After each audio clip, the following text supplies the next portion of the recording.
call to order the public hearing scheduled for today.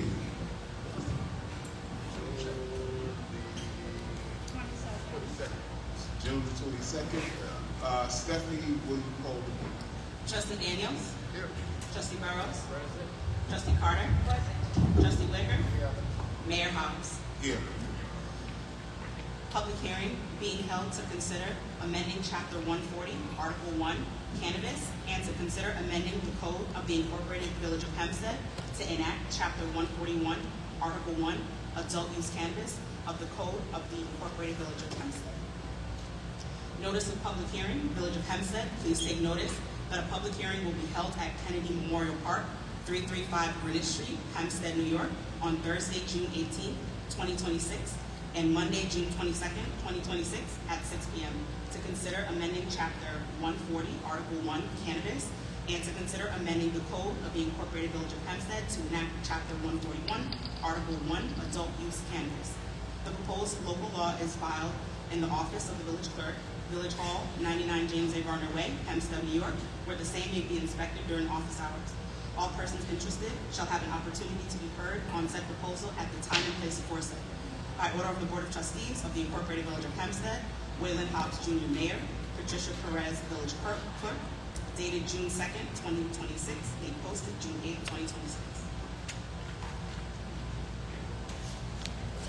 So at this time, we're going to hear from our village representative. Before we start, when you come up to speak pros and cons, you're going to give your name and address. This public hearing is only for this proposal. It's not to talk about parking. It's not to talk about anything else. So if you come up, you're coming up to speak about this and this only. Thank you.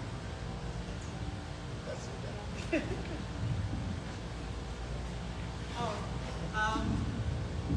Good afternoon, Mayor, trustees, everyone else.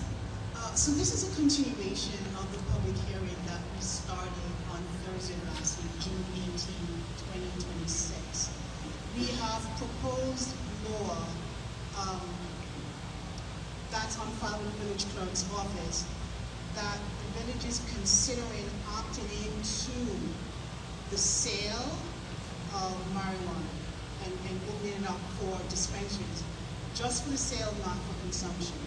So for those of you who weren't here on Thursday, we're taking, as the mayor said, comments from the residents. If you live here, you have a comment for the board, and just for the public in general, you state your name and address for the record, and then you speak loudly enough. It's being recorded. We have a stenographer there, so just speak loudly enough so that you can be heard.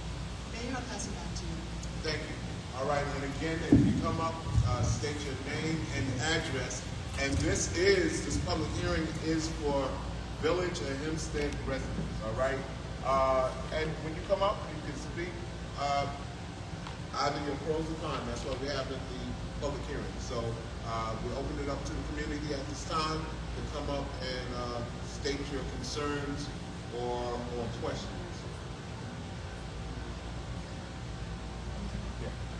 All right, sure. Trustees, I'll open up to the trustees first. If y'all want to say something before we start. Sure. I know you're going to take it over.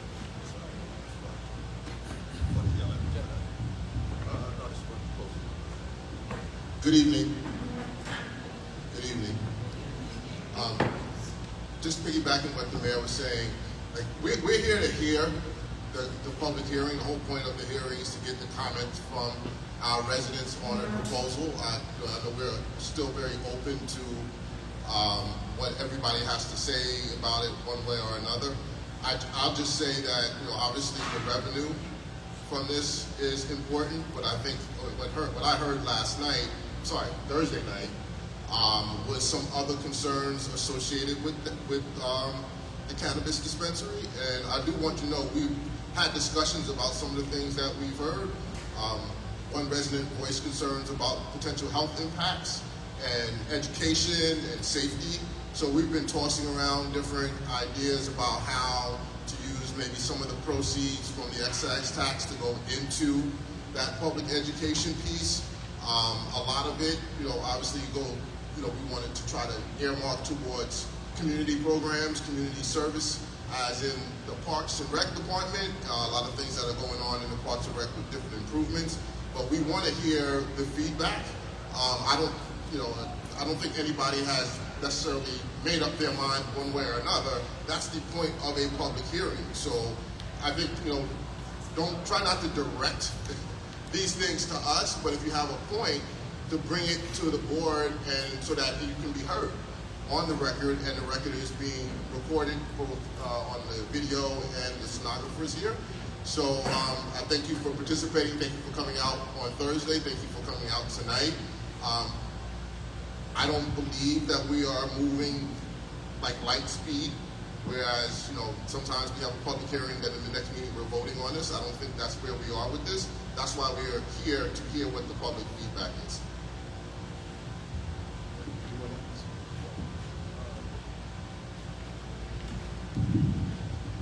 Good evening, everyone. Just wanted to say, at the last board meeting, where there were some people who discussed or explained some of their concerns, and we were given homework, and hopefully today we have some of the answers to those questions that were given. And I think we're a 5-member board. We do have our own decision on what we decide to vote or how we decide to vote. Not to say that I'm for or against anything, but I do hold my health as one of the top priorities for anything that I do. That doesn't mean I'm opposed to the vote of the yay or nay. But when it's all said and done, we do have a two-pronged responsibility. One is to hold the community's best interests at heart. We have a fiduciary responsibility as well that we hold to the village. So we have to explore those possibilities, and I think that's what tonight is for. So my mind is made up on the basis of the most important things that we need to vote on. Thank you. All right, at this time, we'll open it up to our community. Again, when you come up, please state your name and your address.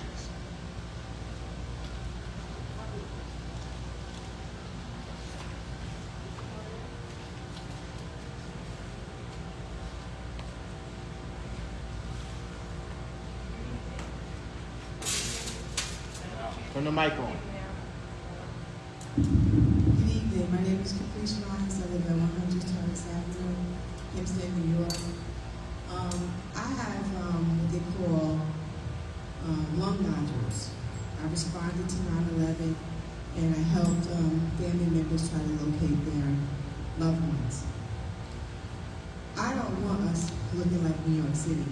You cannot walk down New York City streets without walking into marijuana smoke.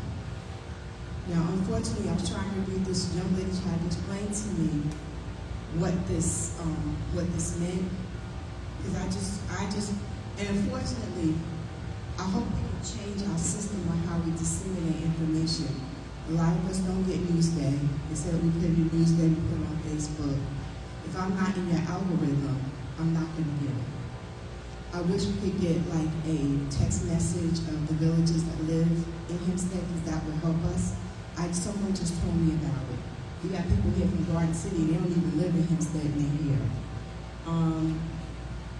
My concern is this: if we sell it here, they're going to use it here.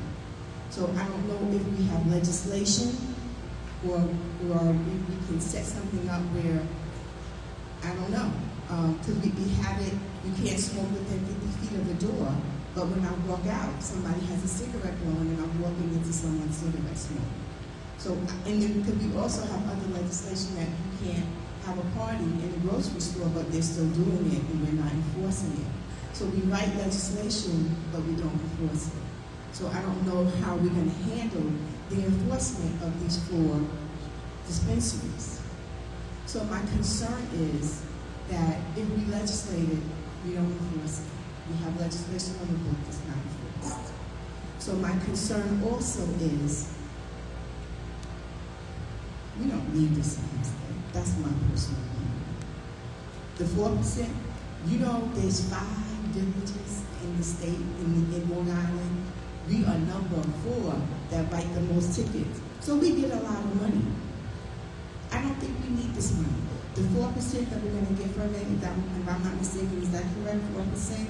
That we're gonna get, I don't think we really need that 4%. I think it's blood money, you don't need it. But if the federal government doesn't feel they need the tax money from it, I don't know how long I have to talk, but if the federal government is not taxing it, we don't need those tax dollars. We get enough in tickets. I think we got $3 million in tickets, if I'm correct. We are number 3 in Long Island that gets money. I don't think we need this money. Thank you. Well, thank you. All right. Is there anyone else? And just, well, you corrected yourself. You said we don't enforce our rules. We are number 1 in tickets because we do enforce. All right. Anyone else?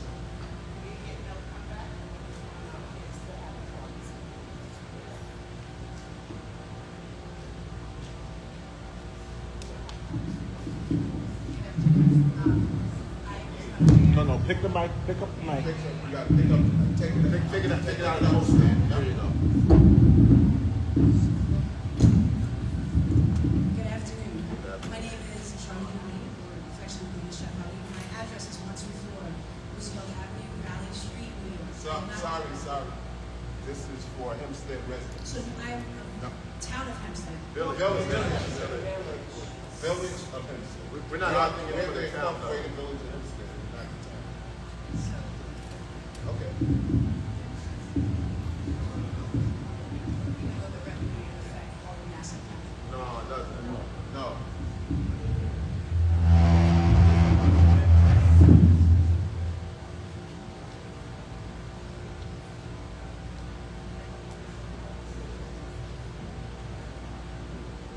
It's like a close. My name is Kathleen Collins. Kathleen, A-T-H-L-E-E-N,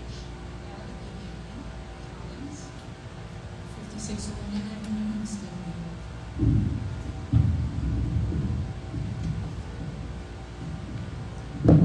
First of all,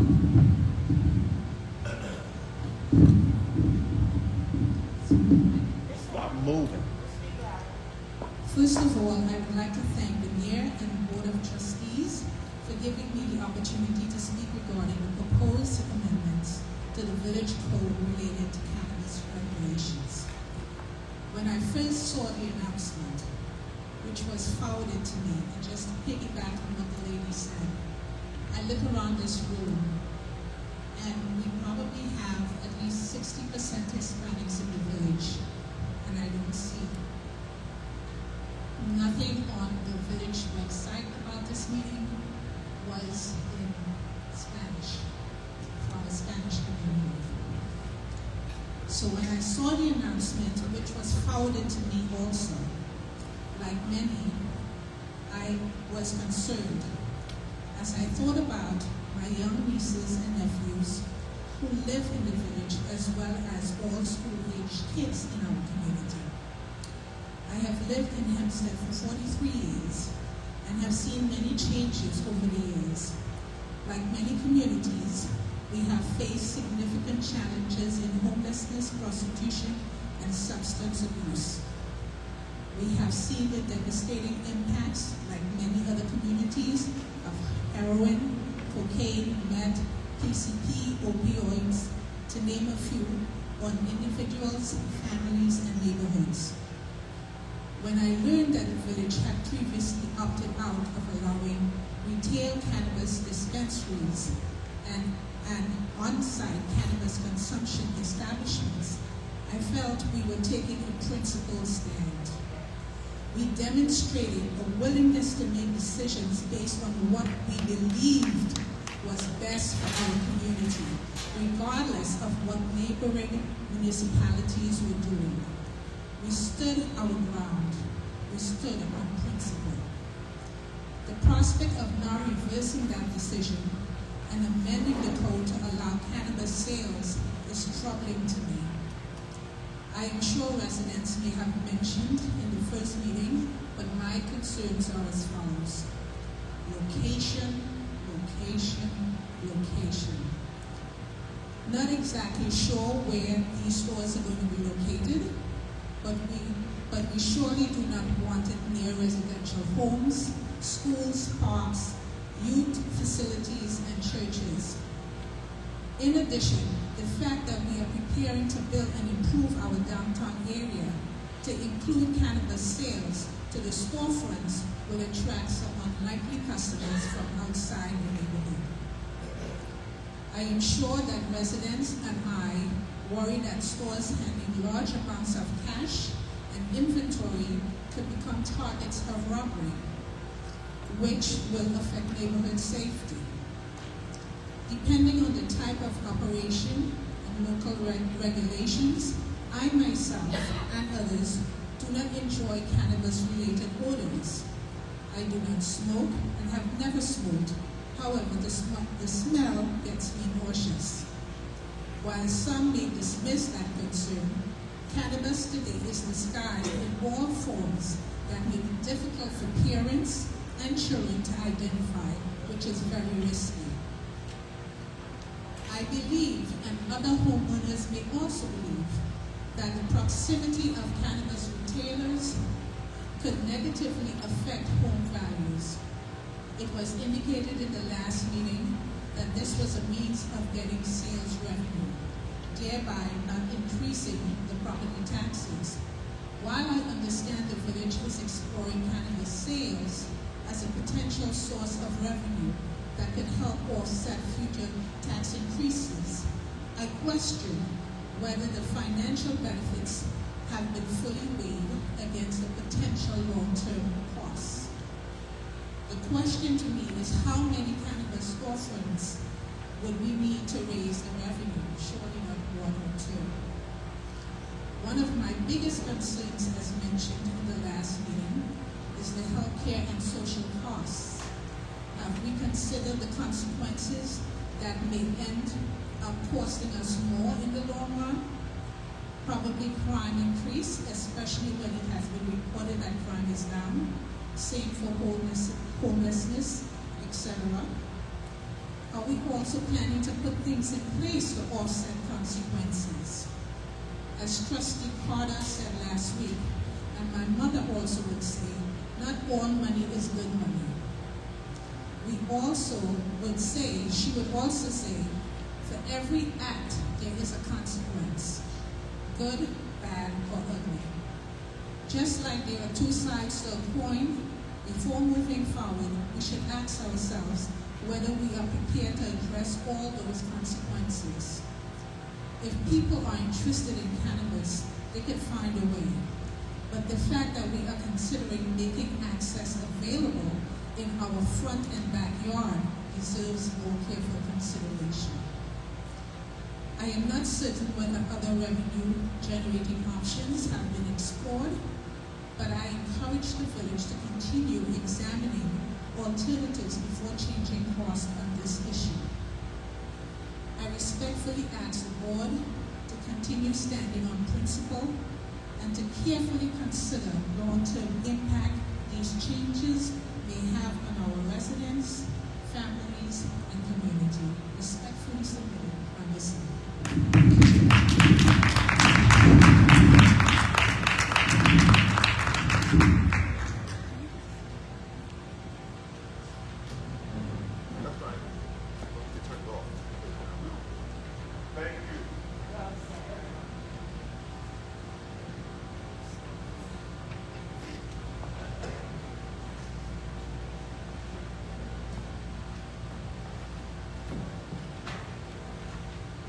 One at a time, please.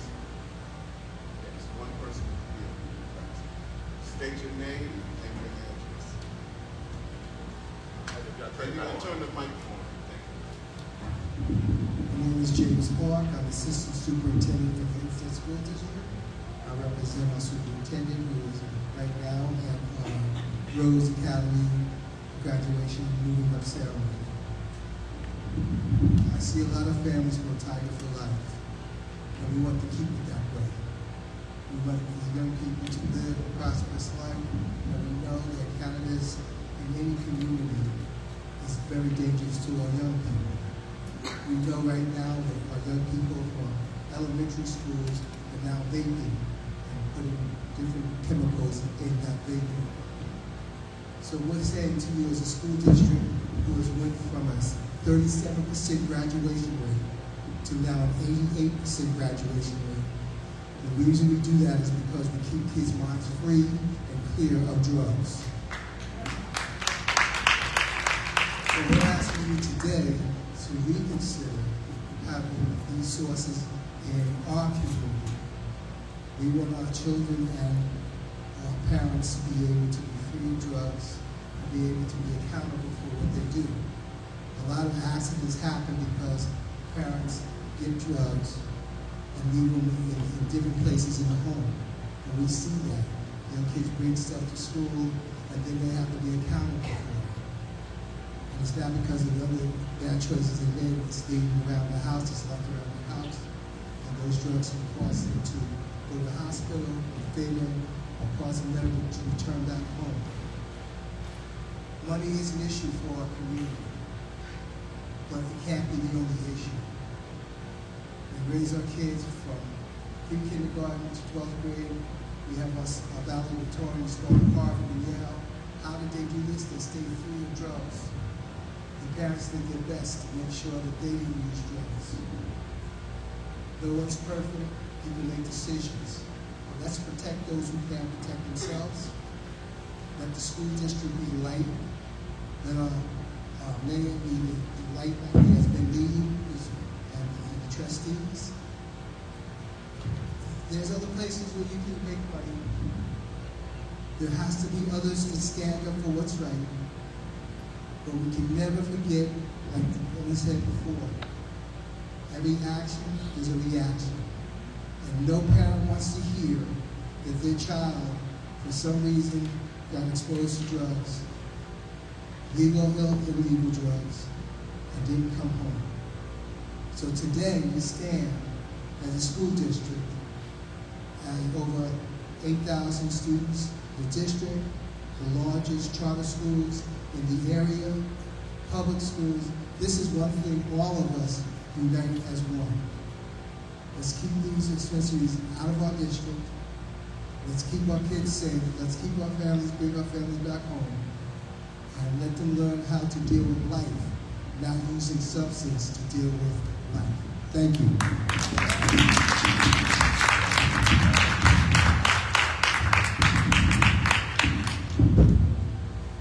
Just do me a favor, turn it off to the next person.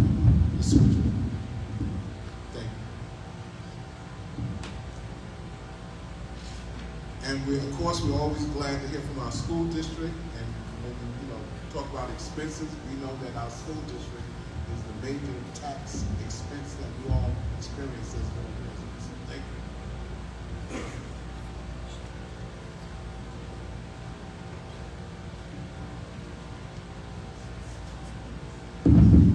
Good evening. My name is Jamal Scott. I'm the Deputy Superintendent of the Hempstead School District. And I'd like to commend everyone for coming out and expressing their opinions on this very important issue. Just like the mayor stated in reference to the taxes, yes, the school district does have a large tax base. However, if you're following the taxes over the last 9 years, the school district has not raised the taxes in 9 years.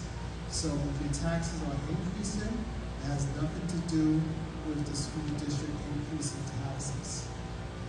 As we know that this is a financial situation as well as a social situation and emotional situation as well. So I'm not going to reiterate what my colleague just said in reference to how it negatively affects the students. I think we all know how it negatively affects the students. However, if we're talking about funding and the revenue streams, there's plenty of ways to increase revenue. The district has shown it. I'm the financial chief leader of the district, and over the last 7 years I've been in the district, I have increased our revenue and increased our balances, our savings, our fund balance by over 1,000%. Our fund balance went from 11 million to 95 million. That's how we was able to save the taxpayers $18 million over the last 7 years. $18 million by looking at different streams of revenue that we looked at that will not affect the students or the community in a negative way. So, just to reiterate and to support what my colleagues just stated, we do not need dispensaries in the school district because of the negative effect on our students. We want our students to grow and prosper. Thank you for your time.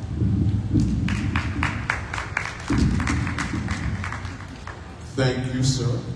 And I also would like to say, and we applaud the school district with the funding that you do get. But if you guys can do a better job when it comes to the lawsuits that y'all sue one another, board members, lawyers' fee, you could save us some money that way too. Thank you. Not just before, I think that's a little different, right? If your reserves go up that much, that means you overtaxed us. If you are topping off your reserves, that money comes from us.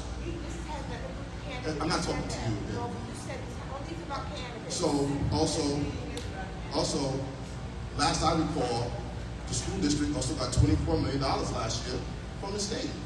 So to say that there's a tax issue and you kept the taxes the same, if you had to get $24 million from the state, if not, it was either going to be school closings or teachers let go.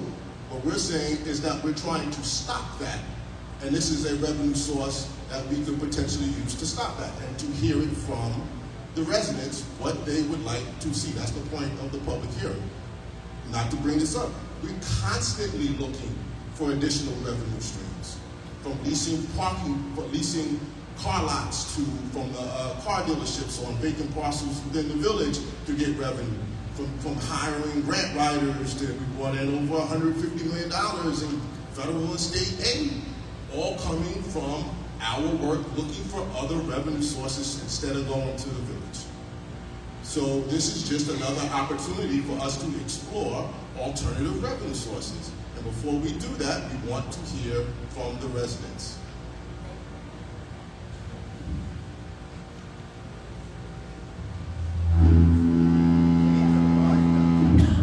Good evening. Good evening. My name is Dennis Smith. I live at 61 Maryland Avenue. Been a lifelong here in Hempstead. Well, I moved up, but I don't see not because no. Okay, that's better. Me personally, I don't see a problem with this because, like we said, it's about increasing income. Now, I understand when people say this should be like a gateway to children, and you know we want to protect our children. But I'm a parent, and my parents, when there's a will, there's a way, and you're gonna do what you want to do anyway. So I think that's like a kind of a false thing, like we want to protect them and we don't want this here. But I know when I went to Hempstead Middle School, I could go from and walk to South Franklin, there's a liquor store. I graduated in '86. And we have a lot of liquor stores and stuff that's in the vicinity of school. I don't hear anybody saying anything about that. That's been for decades. And some people may not really like this, but I think if it's going to bring money, because I like the ticket thing, I can't stand that because I got 2 false tickets and I'm fighting that. But I understand you revenue and all that, but I mean, this would bring up more. I know I have a friend who works at a dispensary in Babylon, and he's like, yo, you come in, come out, go. And he makes so much money that helps the community. And I'm like, I don't see why that's a problem. And I'm for it. I mean, something has to change, but especially, all right, I give school people talk. I graduated from London School, Barack Obama. That school still looks the same. So you need to check yourself before you start talking about stuff like that. And this is a way for us to get more money to help the community. I appreciate what did for the roads, but we need more. We need more. Our taxes is the highest in the country. But what do we get for our money? Now, this is something else to help supplement things, you know, better schools, teachers, I'm all for it. I mean, unless somebody else has a better idea how we're going to do this, I'm all ears. I moved back here 15 years ago. I seen a little bit of improvement, still the same thing when I left. So, I'm with you. I fully support what you're doing, and hopefully it'll go through to help better Hempstead. Thank you.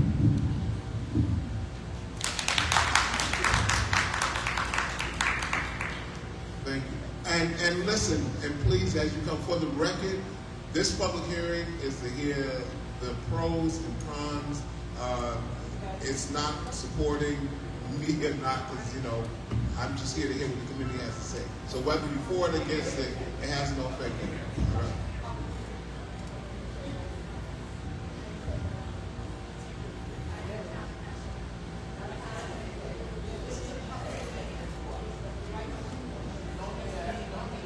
I'm sorry, what happened? What happened? Listen, it's not. It's for the residents of Village of Hempstead. What? I'm sorry, what happened? Well, okay. They can't speak at the mic, so. That's okay. That's okay. It's a free country.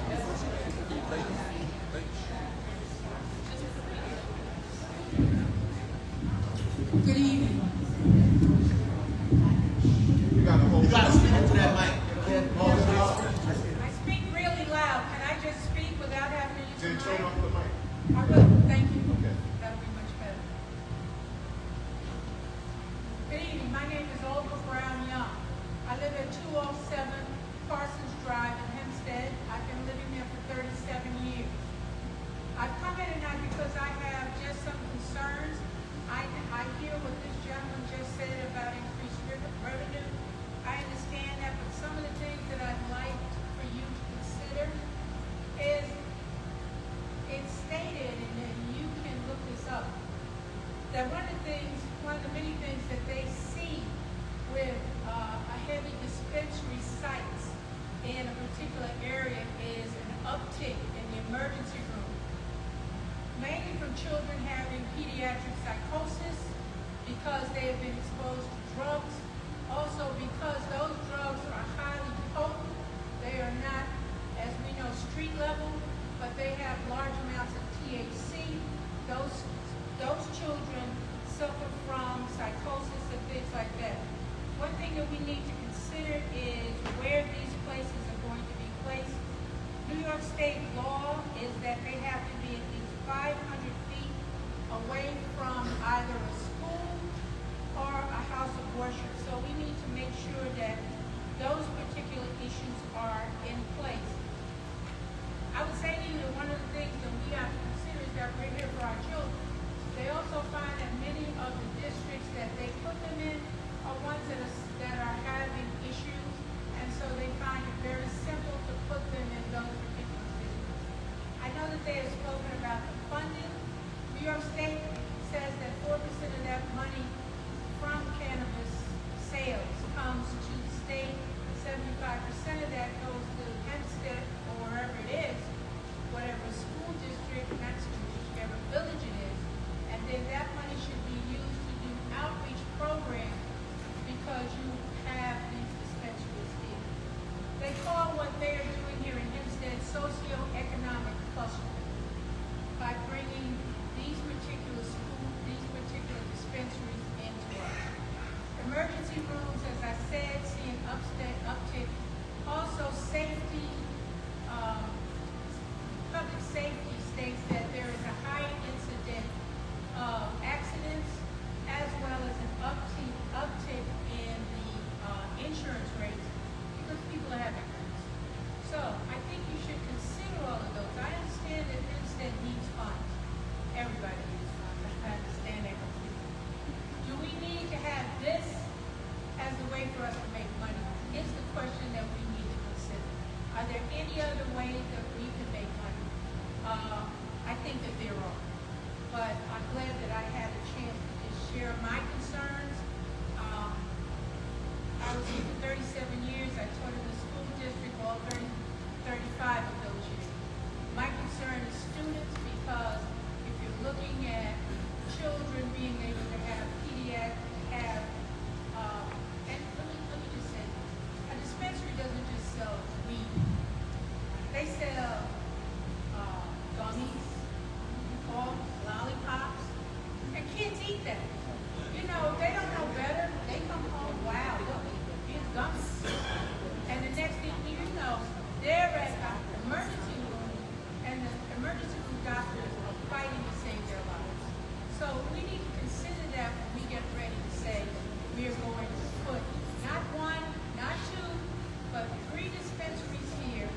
Hempstead.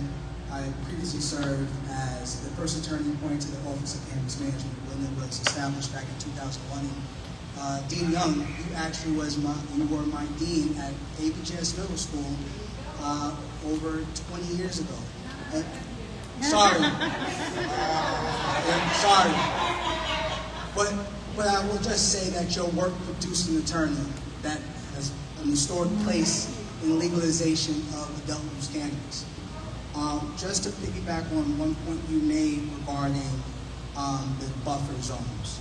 Houses of worship are included. They must be 200 feet away from a house of worship. 500 feet away for sure from schools or school grounds, whichever.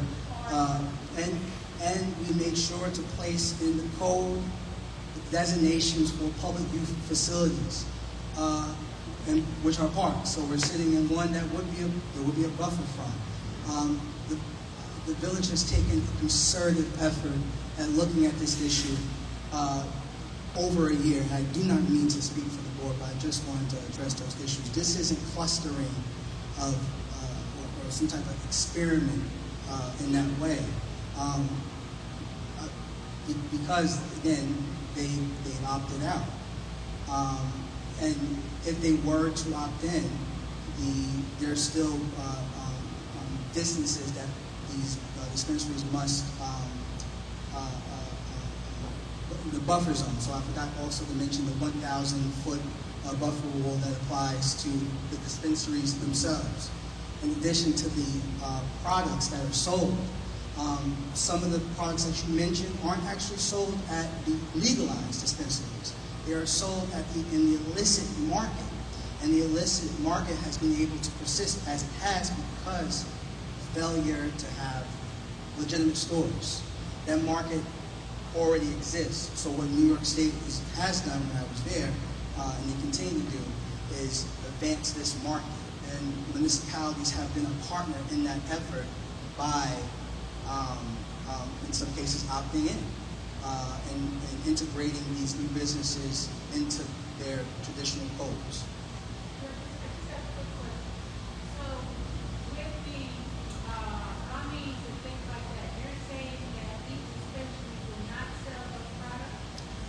No, they do sell gummies, but they're not like the lollipops, things that are supposed to be attractive to children.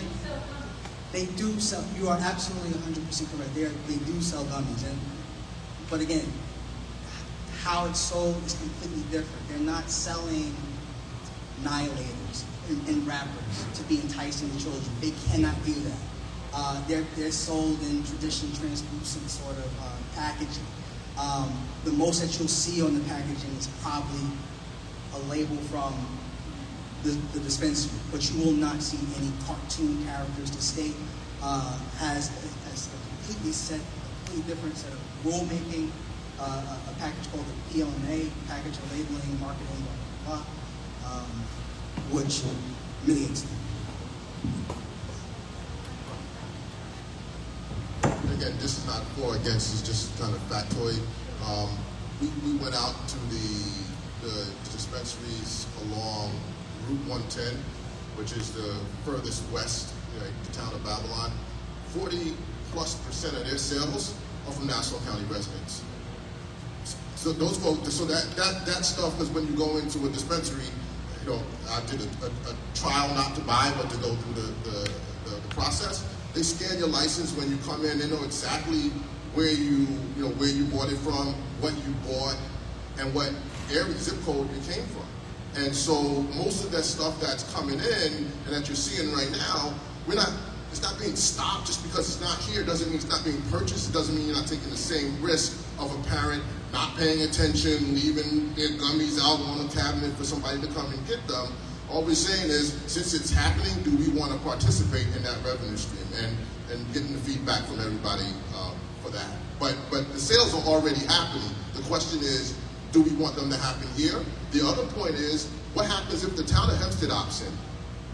The town of Hempstead opts in, is no longer going to Babylon. That means you're just going to Baldwin. That just means you're going to Unionville.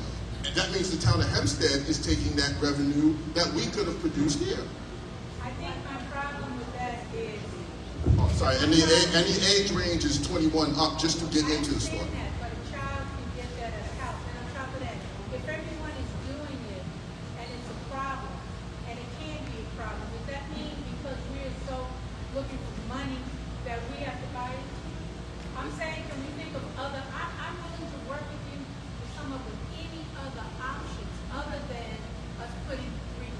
But what I would say is don't need to wait. If you got some ideas to generate some money, don't wait for us to come to a dispensary hearing and tell us.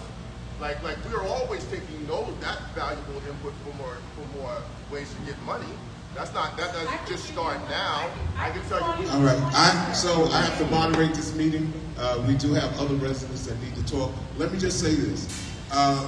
When we talked about the village opting out, I was the only mayor in the state on a panel of mayors from New York City, Buffalo, Albany. Everybody else opted in. I chose to opt out. So I want the community to know that we're having this public forum so we can hear what our community thinks about this possibility, whether you're for it or against it. So just say your reasons that you're against it, say your reasons that you're for it, and we consider it, all right? So, you're not convincing me. I know where I stand on, but we want our community to have an opportunity to speak. Well, Do we understand? Thank you for the forum. Okay, you're welcome. Yeah, I just wanted to respond to the illicit market. If you compare, it's kind of hard to compare Long Island to New York City. Because of the density, we're completely different, right?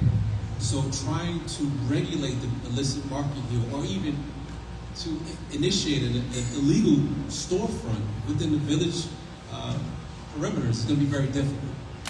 So that's not going to happen here, and that's one of the reasons why it might make sense to opt in. And I'm not saying I'm for or against, but I'm saying when you weigh the pros and the cons. If you don't do it, someone else does it through the town. Who knows if they're going to monitor it the way we would? And if you look at the course of the past years of this board, we have taken the business licenses of many stores that have operated illegal, any amount of things. So it's, for us, is to prevent the illegal sale of those things that you might be worried about. And remember, this board up here is comprised of a lot of individuals, and myself, I'm a former educator. My first concern is always children. So we have to think of every pro, every con, and weigh it and see what makes the most sense. So I just want you to know that we are keeping in mind trying to deter and keep out any kind of illicit market because we know the dangers that that brings.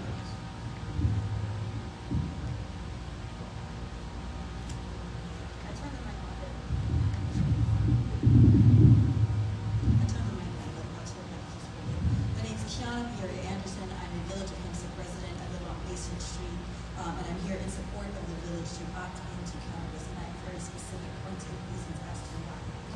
First and foremost, there's a lot of concern about crime. The opting in of the village into cannabis and into the cannabis retail revenue will actually reduce the illicit market, which was stated before. You can only stop something, unfortunately, if you legalize and regulate it. It's the same thing that we did with alcohol. If you legalize it, regulate it, manage it, teach children and parents about it, you reduce the realities of crime, you reduce the crime stats, and you actually make sure you have a more educated populace about what the drug can and cannot do. Cannabis is not just some fun thing for kids to take. Our veterans actually use it as well. I have veterans in my family that use cannabis to deal with their PTSD, because y'all can't stop shooting off fireworks, so my uncle is smoking so that he can go to sleep. There are more people who are using cannabis in our community than you realize.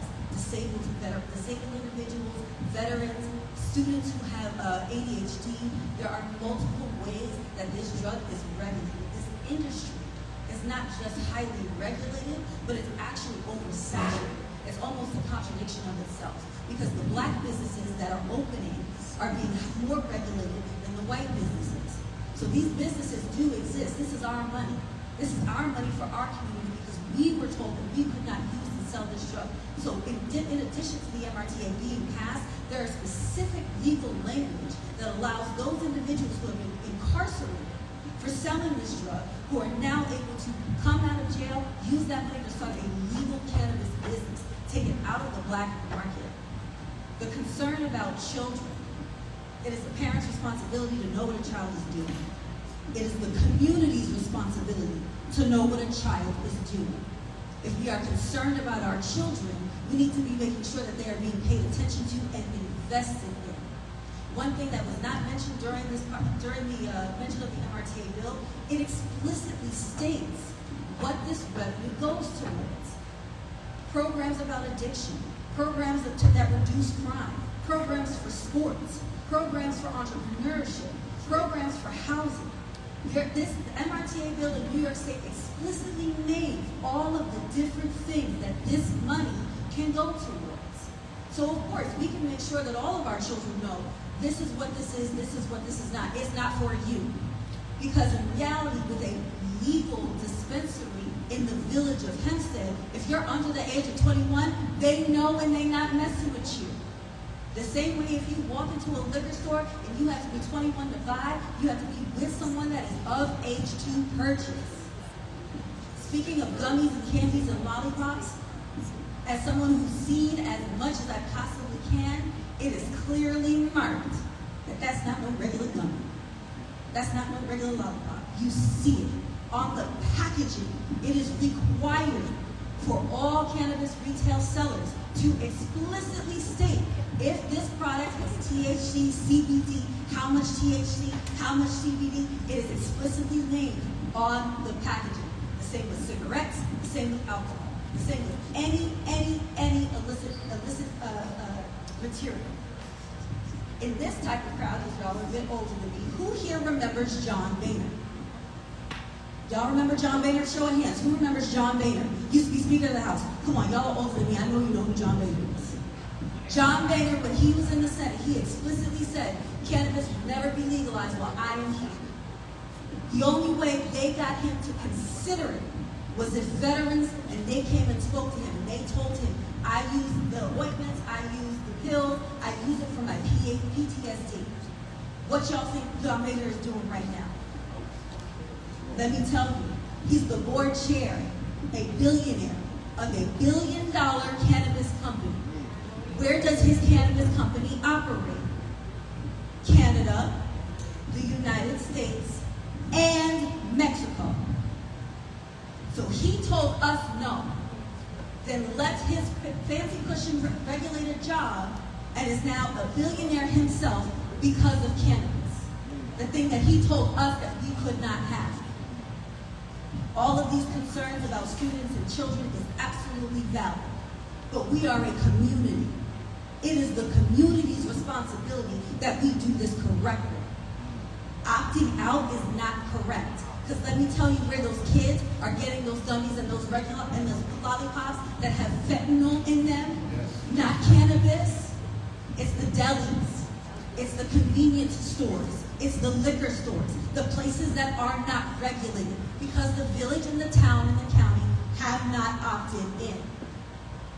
There are educational programs. I've taken them to be certified, to know what you're looking at, and to be able to sell in the first place.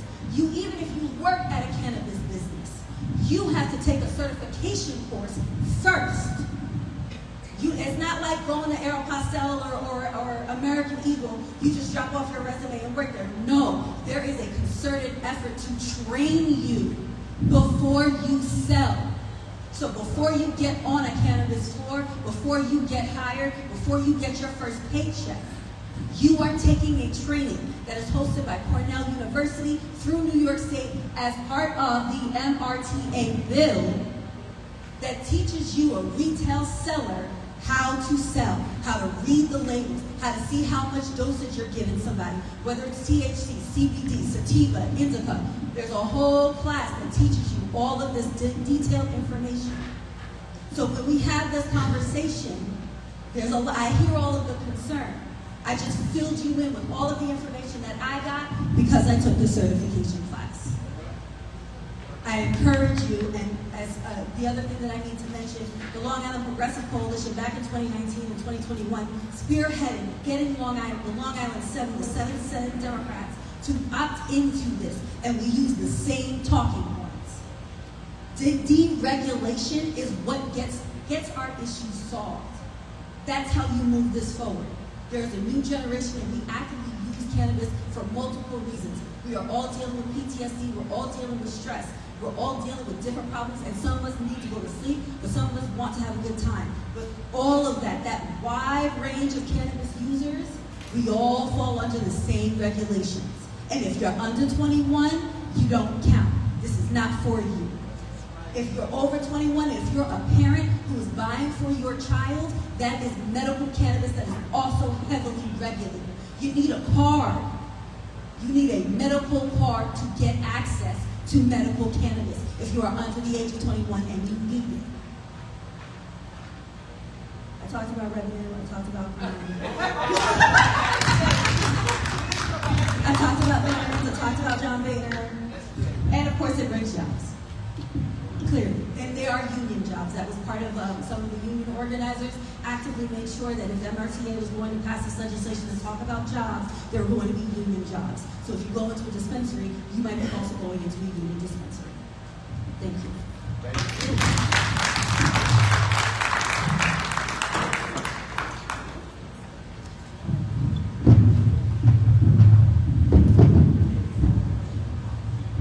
Good evening.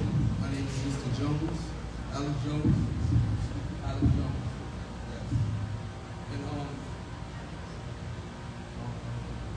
I'm a resident, I'm a taxpayer in the village of Hempstead, maybe one of the youngest in the village of Hempstead. And we know, as of right now, how hard it is to purchase a property in Hempstead.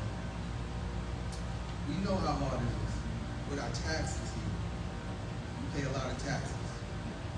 And my question is to Mr. Burrows, and I see you advocating for this, how is this going to benefit the taxpayers? How is this going to satisfy the taxpayers? How will this help us bring down our taxes? Will this be something that's going to, help taxpayers in this village? Because that's what we struggle with the most here, our taxes. And also, who will be the owners of these dispensaries? Who are coming in to own these dispensaries? Because we know we can count on our hands how many, foreigners, no races, nothing. But there's nobody in this village that owns a liquor store. We don't own no smoke shops in our village. We don't own those things. And yes, our young kids are able to go into the liquor store underage and purchase alcohol. Whether they're not 21 that are buying this liquor. They're not 21 that's going to get that's going in the smoke shops to get what they want to get. Our village is starting to look more darker and darker as I see it. And with this coming, I feel like it's going to make it more dark. I understand that we need money in this village, but there has to be some other way. There has to be some other way. I'm not going to keep going on and on about this because there's so much, I can say, but that's the question I want to know is how is this going to benefit us as taxpayers?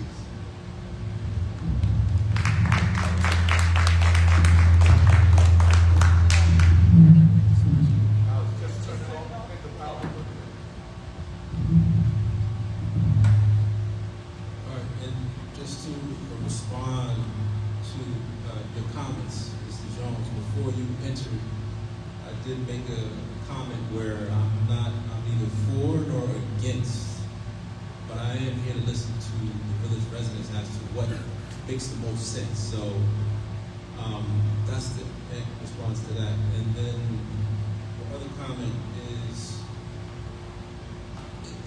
taxes are rarely ever decreased in any municipality. So the likelihood of us reducing taxes is something that's more likely to happen. Now, we did just have a tax increase, a huge tax increase, 12%, and then it was reduced 5%. So that was the town. Thank you.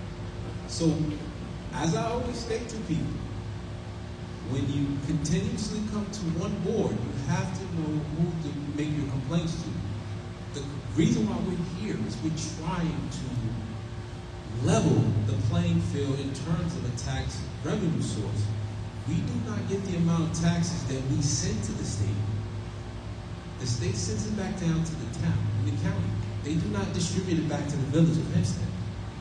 So when you spoke of different races and ethnicities and things of that nature, those other communities are getting that funds, those funds, but we aren't. So, to answer those questions, that's what we're doing, and we just need to know the amount of people that is at this public hearing. You need to be at the town public hearings as well. You need to be at the county public hearings as well, and constantly berate and show your,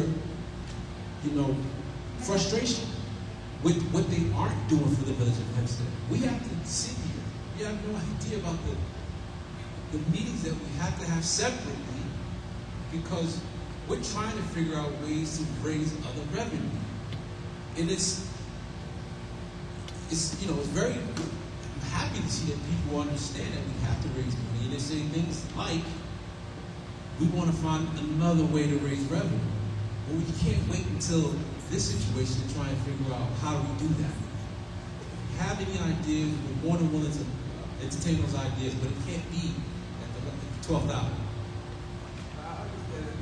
I know you said that there are ways we can, there are businesses that can come in and help absorb some of these taxes. To take the burden off the taxpayers. There are ways.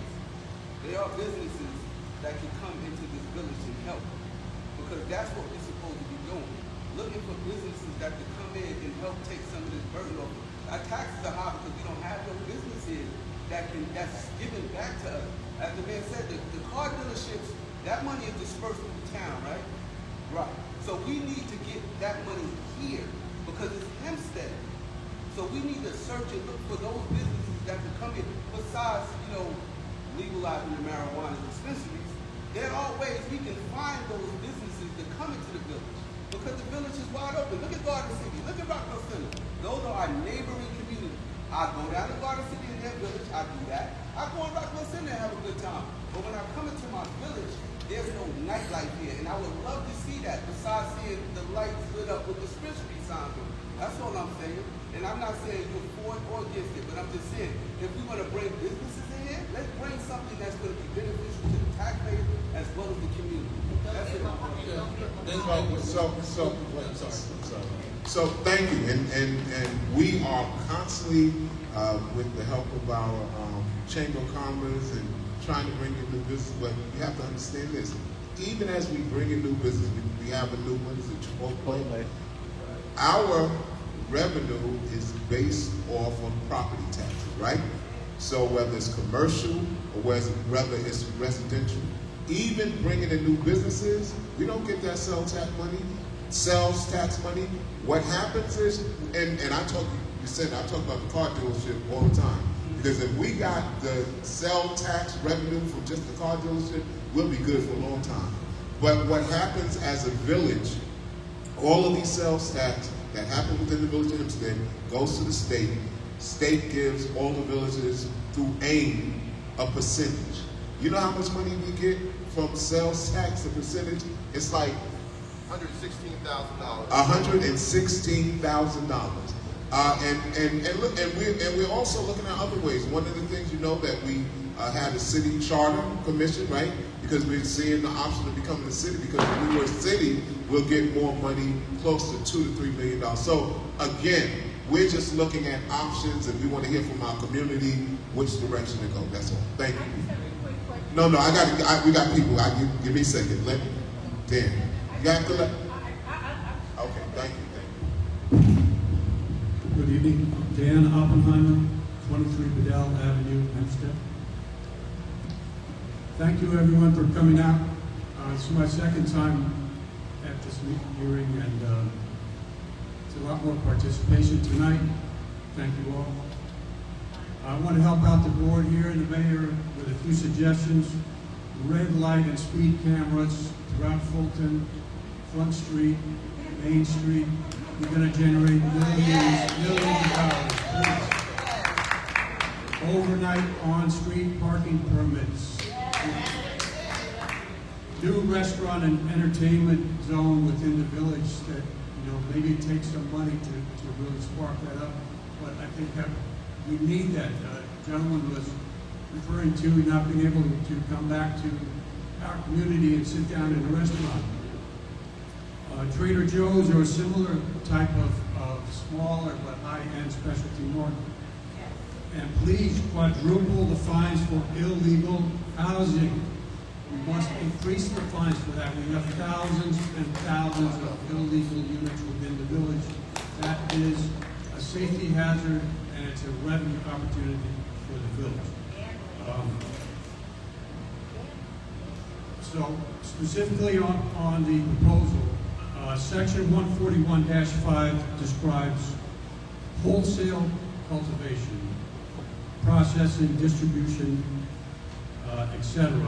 This allows not only the retail shops, but regional wholesale operations that could distribute throughout the metro area and even nationally. Is that what you envision for the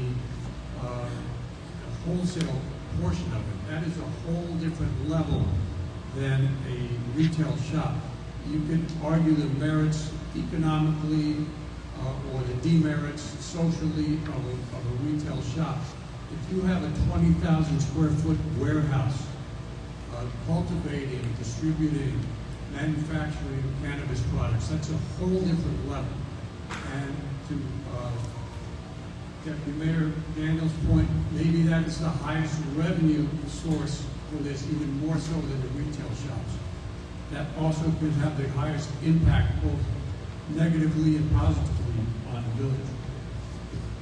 So finally, looking at the big picture, I really appreciate the comments from the young lady who was speaking out in favor of this.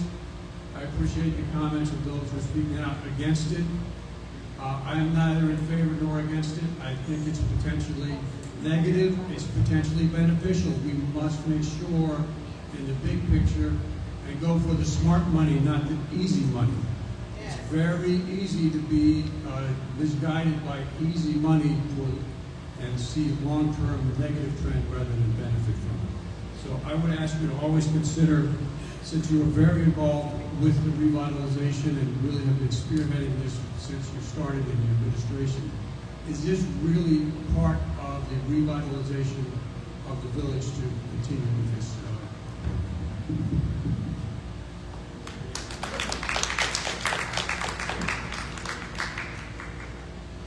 Thank you, Dan. Just, Dan, before you leave, so let's talk about the red light cameras, which would be great because we have people that's constantly speeding in the village of Hempstead.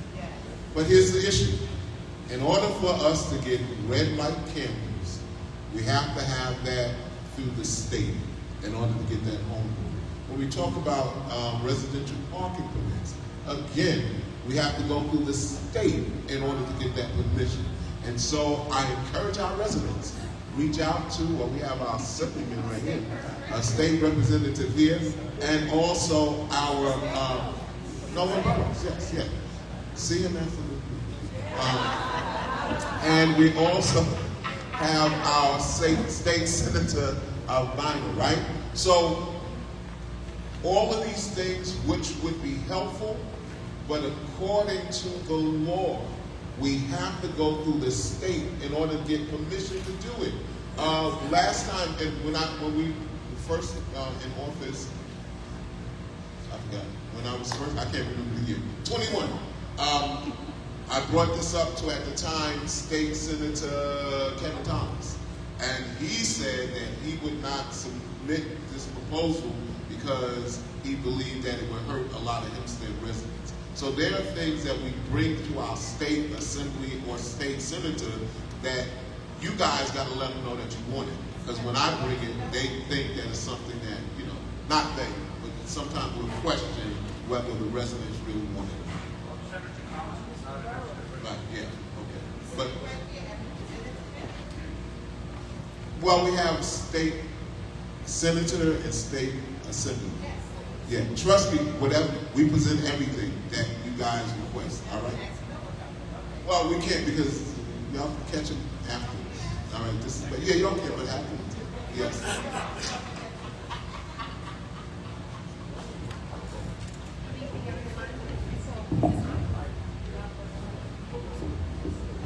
Turn on the yeah. Here we go. I just want to say good evening, everyone. My name is Patty Alvarez. I'm a business owner co-partner owner of 274 Fulton. It is a medical office in this village.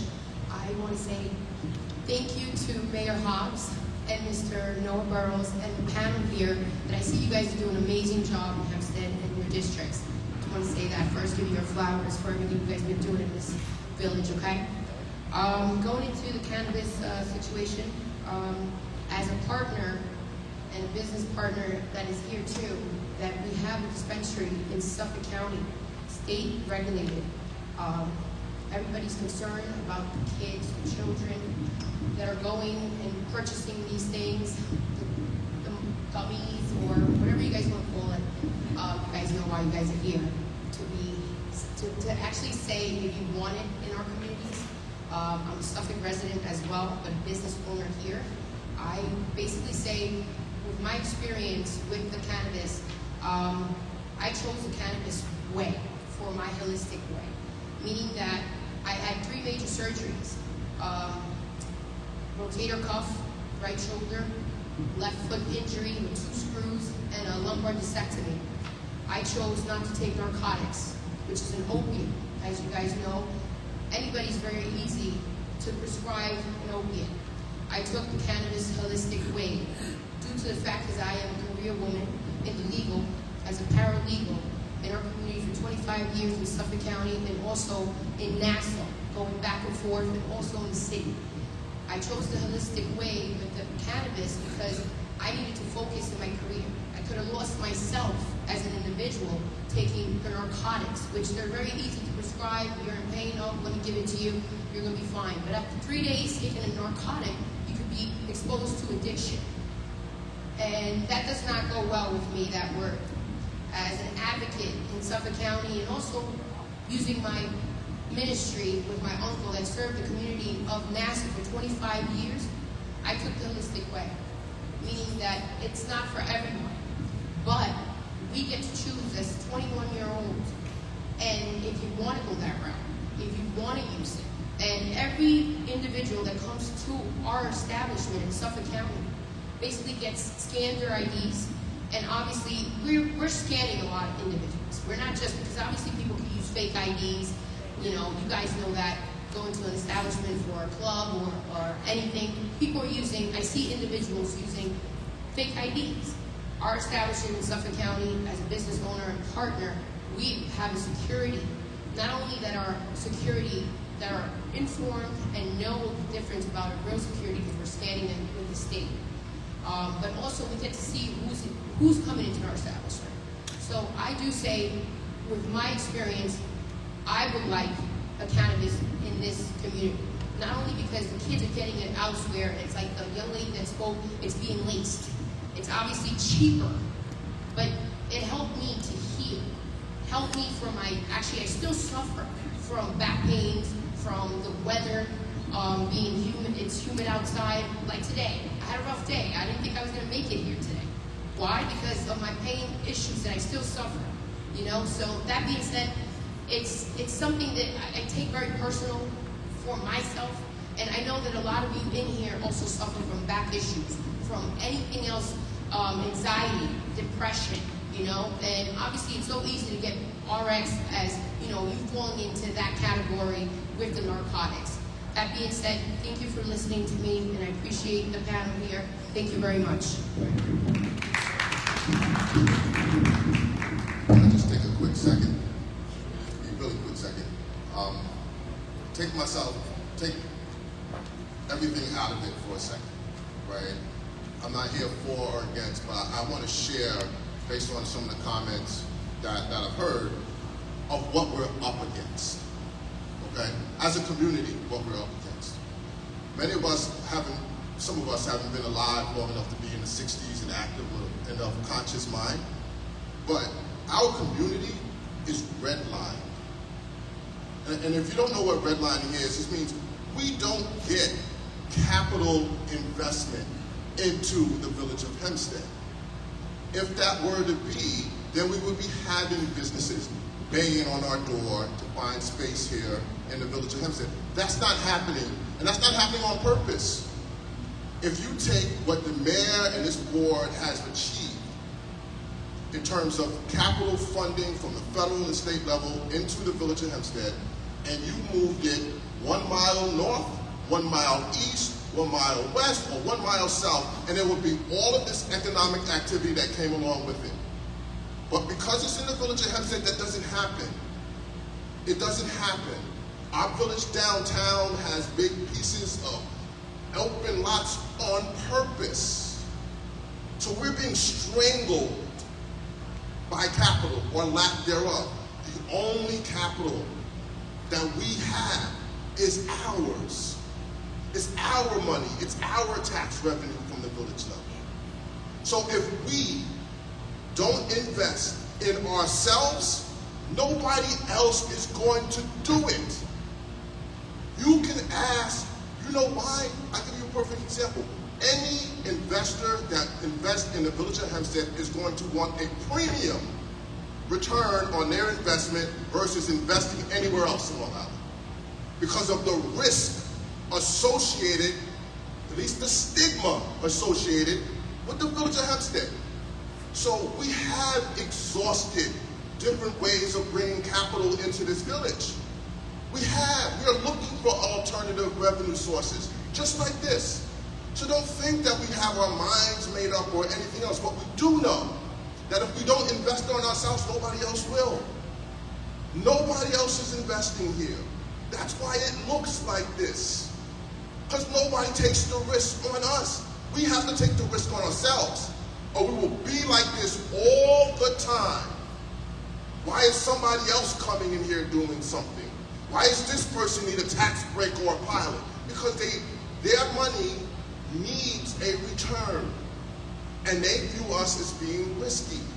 So we don't have a lot of alternatives. Without capital, we die. And that's what we've been doing. We've been dying. We're dying on the vine, slowly but surely. And if you put a light on Front Street, you don't know if it's Dan, I know Dan, I talk all the time. You put a light on Front Street, light on Franklin, that revenue's not coming to us because we don't own Franklin and we don't own Front Street. That money would go to the county. We've been trying to find ways to find capital. Trust us. We have to invest on ourselves. If we don't do it, nobody else would. If we don't come up with the money for Kennedy Park, that pool will look just like that. If we don't find ways to invest in Michelle Park will look like that forever. And we all will sit here and be like, I don't understand what's wrong. Why it's always like this? Why nobody wants to come in? That's what we're up against. We have to help ourselves. We have to take a risk, a bet on ourselves, because nobody else will. But the difference is, be prepared to reap the benefits when we do it.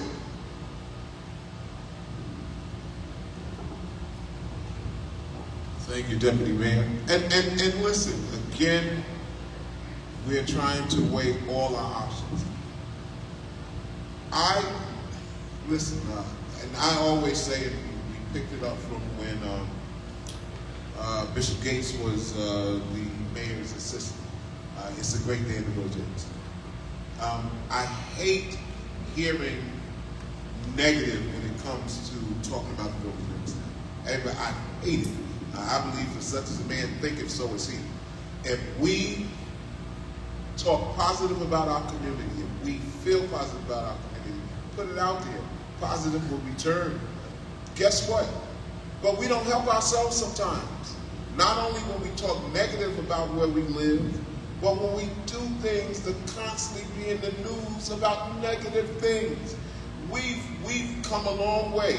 Where in the news, they talk about the positive things that happen in Hempstead. You don't hear about murders happening. You don't hear about that. But then when you hear about some of the other shenanigans that bring embarrassment to us, it does not help us to sell what we're trying to sell.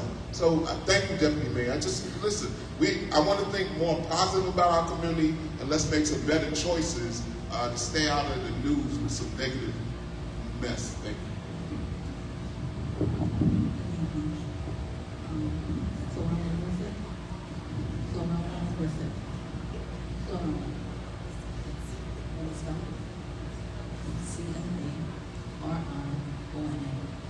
Griffin. Good evening, Mayor. Good evening, Deputy Mayor, Trustee.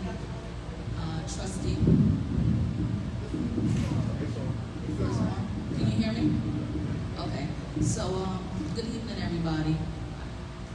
I left work early today just so I can make sure I get to this particular meeting, because I do have some concerns as a business owner.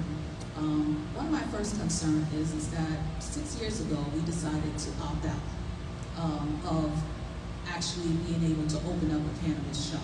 And I know that one of the things is that when we opted out, as soon as we got in office, we put in a moratorium because we noticed that there were like smoke shops popping up every single where.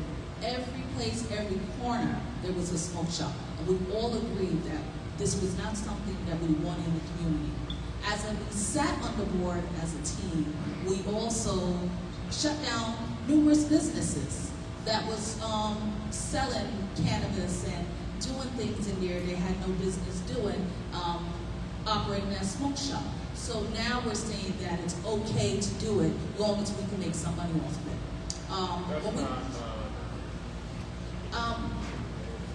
I'm just making my statement, because we did put in the moratorium, and we also agreed, which there is documents showing that. So, and this is not against anybody. This is just me talking like everybody else. So we all agreed. And now we're saying that we want to have cannabis sold in our community because it's going to bring in extra money. I guess perhaps lower taxes. I don't think it's going to lower any taxes. I mean, you guys have a great team right there. The state is sitting right next to you, and we could come up with a bunch of different ways to bring money into our community. And when we talk about strangulating, we're going to be strangulated by the smoke. There are people that's going to come into our community. It's going to be everybody that doesn't even belong here that's going to want to buy this cannabis. And we're probably not going to ever be the ones that own the shops.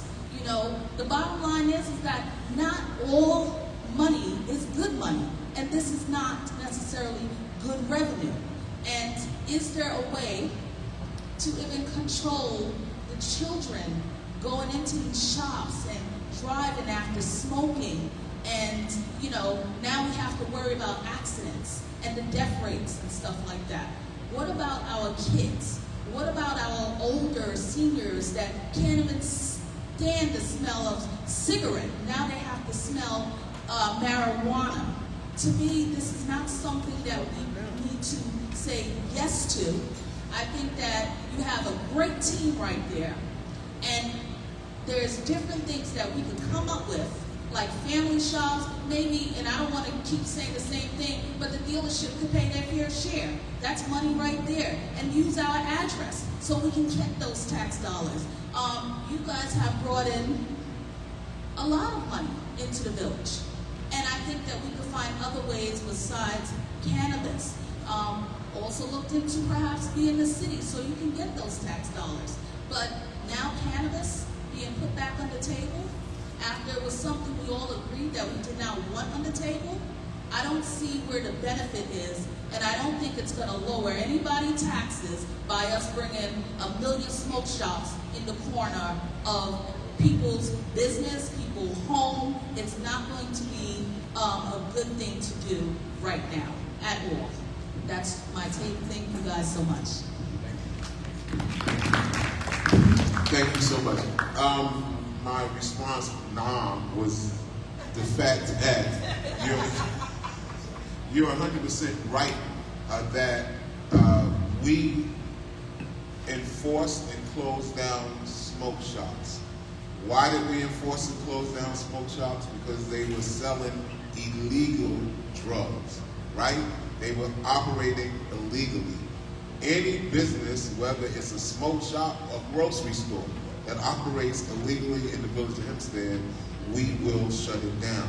And so what we're talking about now is whether we're going to deal with legal stores, all right? So there is a distinct difference. And you're a former trustee, so you should know that there's nowhere in the world you could promise to lower taxes.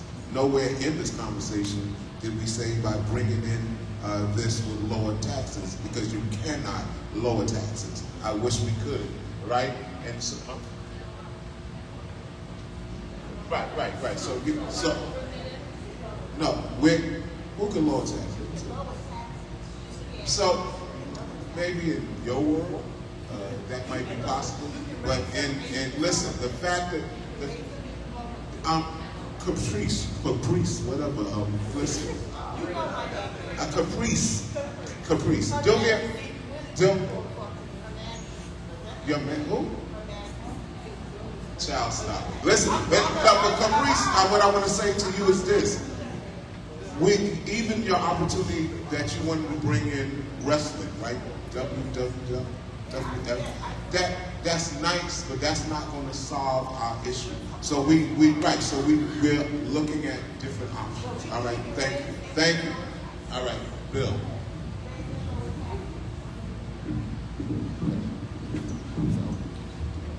Good evening. Bill Miller, 46 Surrey Lane, Hempstead, New York. I haven't indulged in marijuana since the 70s, so I'm a little out of practice.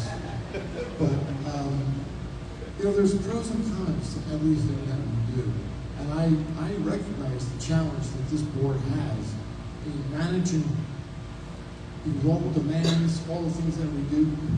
What I'm not hearing, and I don't want to hear, is we're going to reduce the police force, we're going to reduce this, we're going to reduce that, so we can offset taxes. Okay? That's the reality, right? You either cut budgets or you get revenues from that. Now, this is a question in a quagmire for me, because on one level, I'm not sure about it. Is it a good choice? Is it a good choice?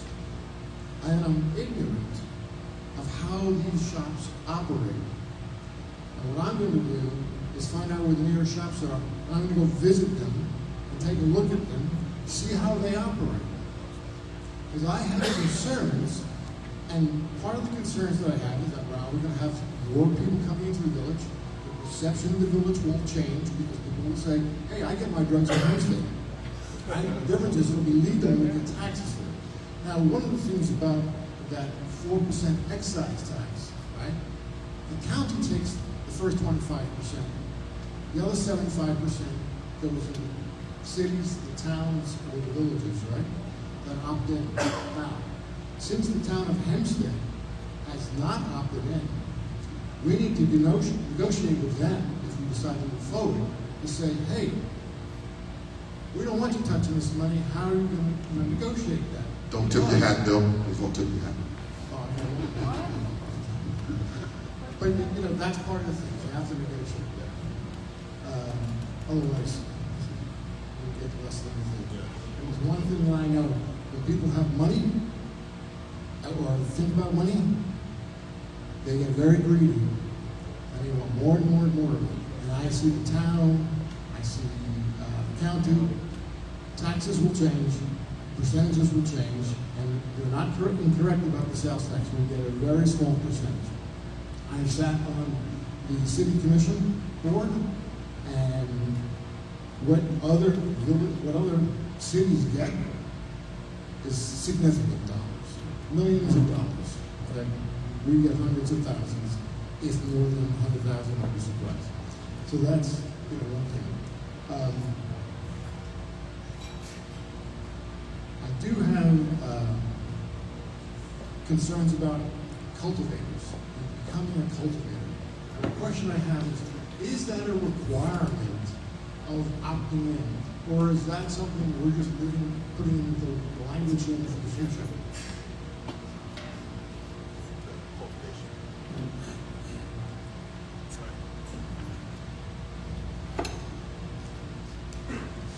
So cultivation is not something that any municipality can opt out of. That goes also back to wholesaling. These businesses under Section 131 are permitted to operate. What the village is intending to do with these pieces of legislation is regulating how they operate. They can operate now. Right, so they have to be in the light industrial section? Correct. Okay.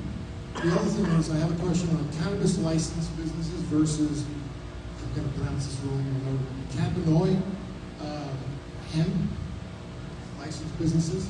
What's the difference? And how do each of these laws, because each are regulated and you need to have a license for both. So we're talking about cannabinoid hemp businesses. Those businesses are also allowed to operate, even though I just don't want to talk about the village, but if any municipality is opted out, those licenses are still permitted to operate. That law passed in 2018. Once the state realized that there was an issue with how hemp is treated differently than cannabis, and it's generally based on the THC levels, and hemp is really the same plant. But yes, those are regulated differently. But now, if you get a cannabis license, are you automatically, or can you have both? Are you restricted in any way? So a cannabis license is treated differently. They're both regulated pretty distinctly as well. Off the top of my head, I don't recall if you can have both at the same time, but I'm leaning on no, you cannot. Now, I'm assuming if we go forward with this, that the licenses that have been issued by the state would be available and visible to anyone? So, you're absolutely correct. The licenses issued by the state are made available. Actually, there's placards or these stickers that every legalized dispensary has. You can scan it. You can see basic identification information, and some of which pertains to when the license itself expires. So yes, it's available. Now, someone mentioned on Thursday and tonight that this is a cash business because you can use debit cards, but you can't use credit cards. Only debit, it's cash, right? So, what do these shops, how do they secure their premises against potential theft, potential robbery, potential whatever? How do they secure today? So the state requires every licensed dispensary to have what is called a security plan and a security systems plan. And before these businesses become operational, the Office of Cannabis Management through the compliance team goes through a pre-operational inspection, and they review information such as where do you store your cannabis, the floor plan, what security systems you use, because that's also a mandate that you use commercial security systems that notify the third party of any issue that may arise at the store, which hasn't. If you look at the news, these stores aren't, while they may be targeted, they're not, we don't have a lot of known cases of break-ins or thefts at these businesses. They are secured literally like a bank. So they have on-premise security? They have on-premise security. Armed security or not? I don't remember if I've seen an armed security guard in any of the dispensaries, but there are layers of protocols down in place. They also, just to add, they have to have the cameras continuously recording for at least 60 days. And they also have to be able to record in the event of a outage. And the office at any time has the availability to request those recordings. So you have to have redundant systems? Yes, they do. I promise, I won't go more than an hour or two.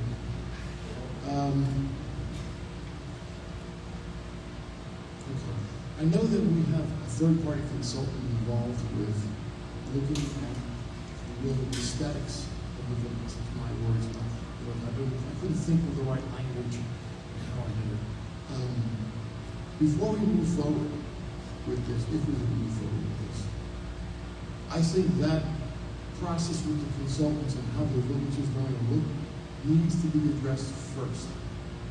Perception, and I think that maybe mentioned this shortly. We have a bad perception. People look at this community and think that we are violent, it's drug-ridden, it's got, but we have no more problems than any other village has. We have the same kinds of problems, but the perception is different. As Mayor, you said, the news is always focused on the negative, not the positive. So we really need to look at how we're going to spruce up our neighborhoods first. That consulting process needs to change. Because the one thing I don't want to see is 25% of the windows covered with photographs of marijuana. Okay? Like I see with 25% of the restaurants and the delis, and 25% would be a low number. It's more like 75% in some cases. And it just sends a very negative, it reinforces negative stereotypes, which I don't think we need. The other thing is, I have a question, and it's simple for you all to think about. When we started with the Downtown Revitalization Project program, what type of retailers do you envision coming in to the village? And having a cannabis shop, will this encourage, discourage those types of retailers from coming into the village? Now, again, not knowing what they look like, they could be upscale, beautiful shops. And if they are, fantastic. But if they're head shops, from what I remember in the 70s, I don't support that. Yeah. I'm old, but I'm not that old. Thank you. Thank you, Bill. And I do encourage some more of our residents, if you do have an opportunity, go to Suffolk County and look at some how those places are, and please, report and let me know. That would help. Take pictures with me, yeah. I don't really take it, but just give me that information. That'd be great. Thank you.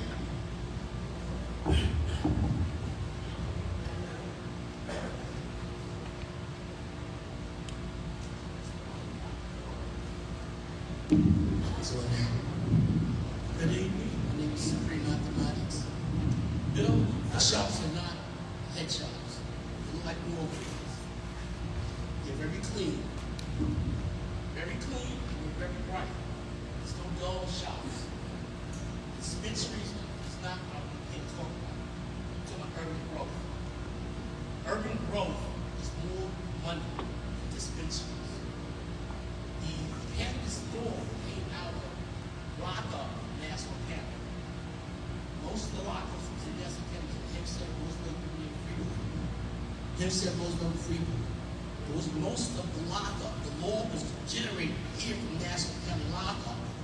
It makes so much sense that the residents of Nassau County get a part of that revenue. It doesn't make sense to create a dollar bill for somebody else and we don't get a part of that money. And I'm not talking about dispensaries now, I'm talking about growth. Growth is more because there's more things in the industry that can be done with growth. Urban growth is a simple thing to do because we have many warehouses in our industrial park that we utilize. It doesn't have to be something local. Now the thing about, I see a lot of dispensaries is that there are a lot of traffic. I've been to dispensaries. I didn't know that I've been to dispensaries. So, let's talk about Farmingdale. The village of Farmingdale. Every dispensary has at least 70 people per hour. They're buying $50, $100, $200 worth of marijuana. They're not buying 5s and 10s people. They're buying real dosage. And they sell more than just THC, CBC. They sell anything there is that comes out of that plant. That plant has over 4,000 chemical usage in it. It's not just something that you can just get high off of. It heals people. It's a medication that people make clothing with. They make material with. And there's a lot more behind just the marijuana smoke. What I'm trying to get is that we should think about it more as an industry of production more than a consumer market. Because they want to come to our consumer market because it's a big market. But how much of a production market do we have? And that's where the real growth is. And there's only two types of people in America. There's producers and there's the what? Consumers. I want to be a part of production and not the consumer part. And I think that's what we should be thinking about, how we can get the money to make us look like a Dubai. Because that's the kind of money we're talking about, Dubai money. I don't think you understand what I'm saying when I say Dubai money. Do you understand what I'm talking about? So we're going to have to look like this. We're going to look like it. And it's about looking like it in America. I think I'm done. So just, because this came up earlier, so just a quick point. So the law and the opt-in wouldn't allow us to participate in wholesale revenue sources. It would only be through retail revenue sources. You shouldn't do that.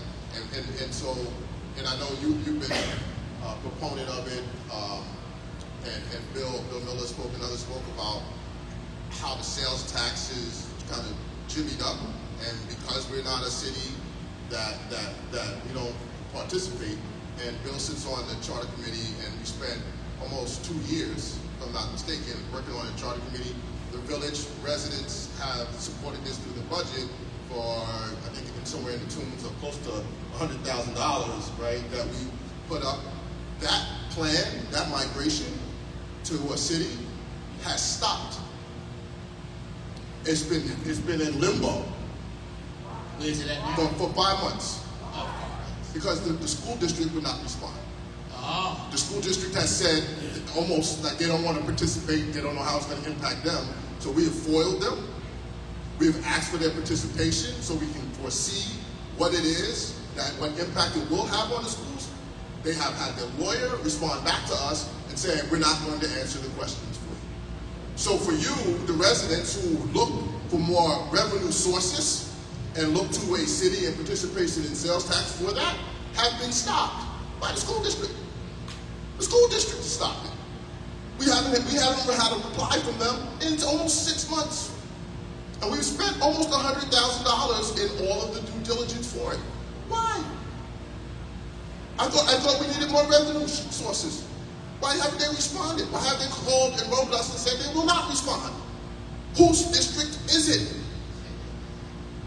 The residents or the people that sit on the board? How can the board stop us from exploring being a city? Why did they do that?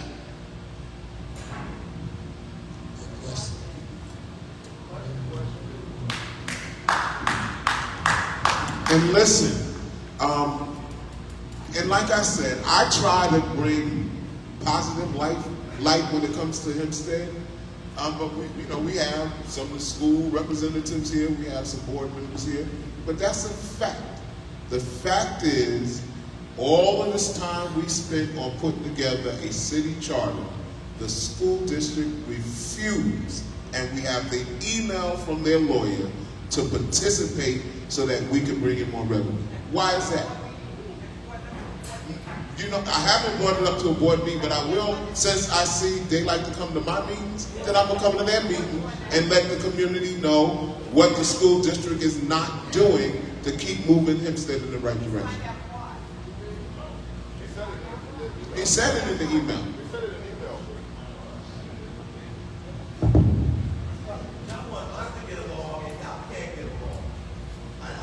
It's not. So, listen. Right, no, what I'm saying to you is, again, I try not to bring a lot of things to the community because I don't want to seem like it's us against them, but the deputy mayor just gave facts. We solicited the school district through our attorney, through the right channels, and they completely said no.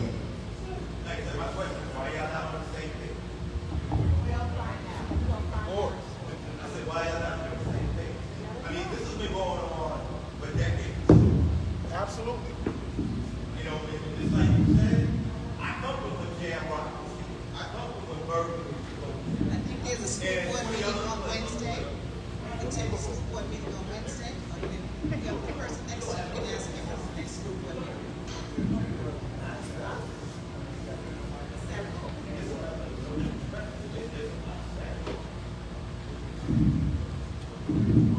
Can you hear me?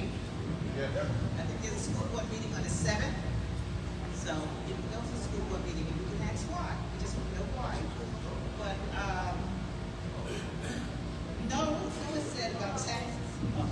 Patricia McNeil, 6'5" Hempstead Avenue. No borough said about the taxes.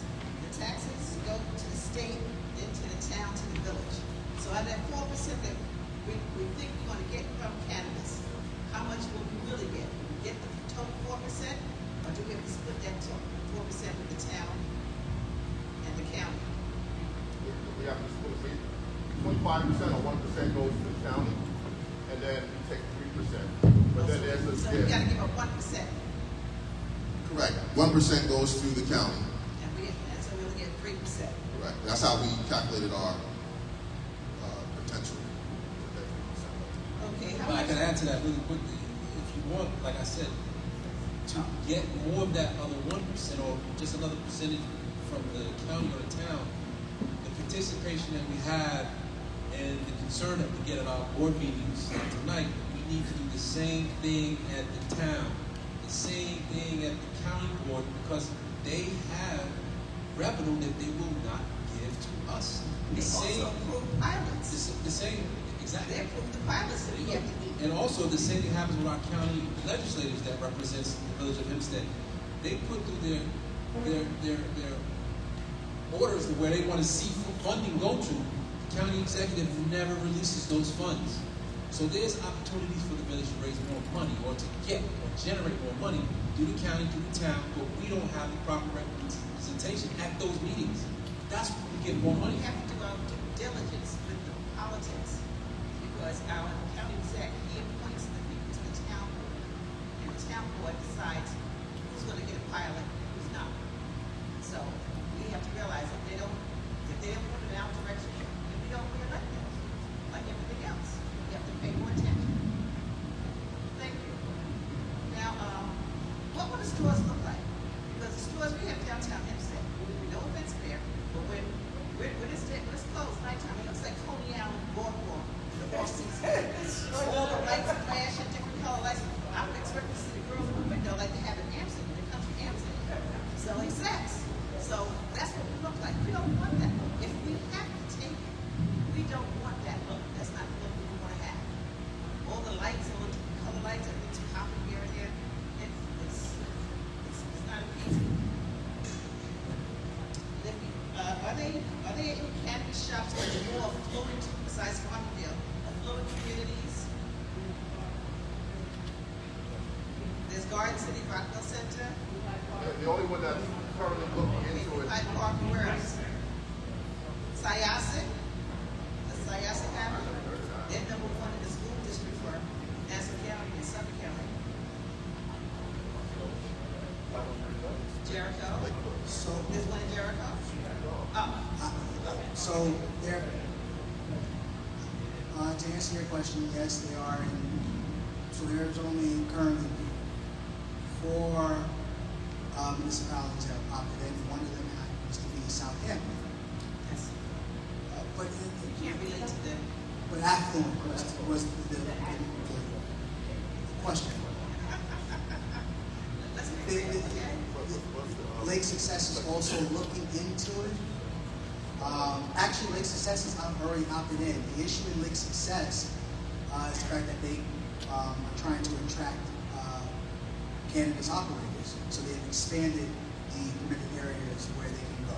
They've never opted out. There's a problem with attracting people to come and open their stores and sell cannabis. The answer is yes.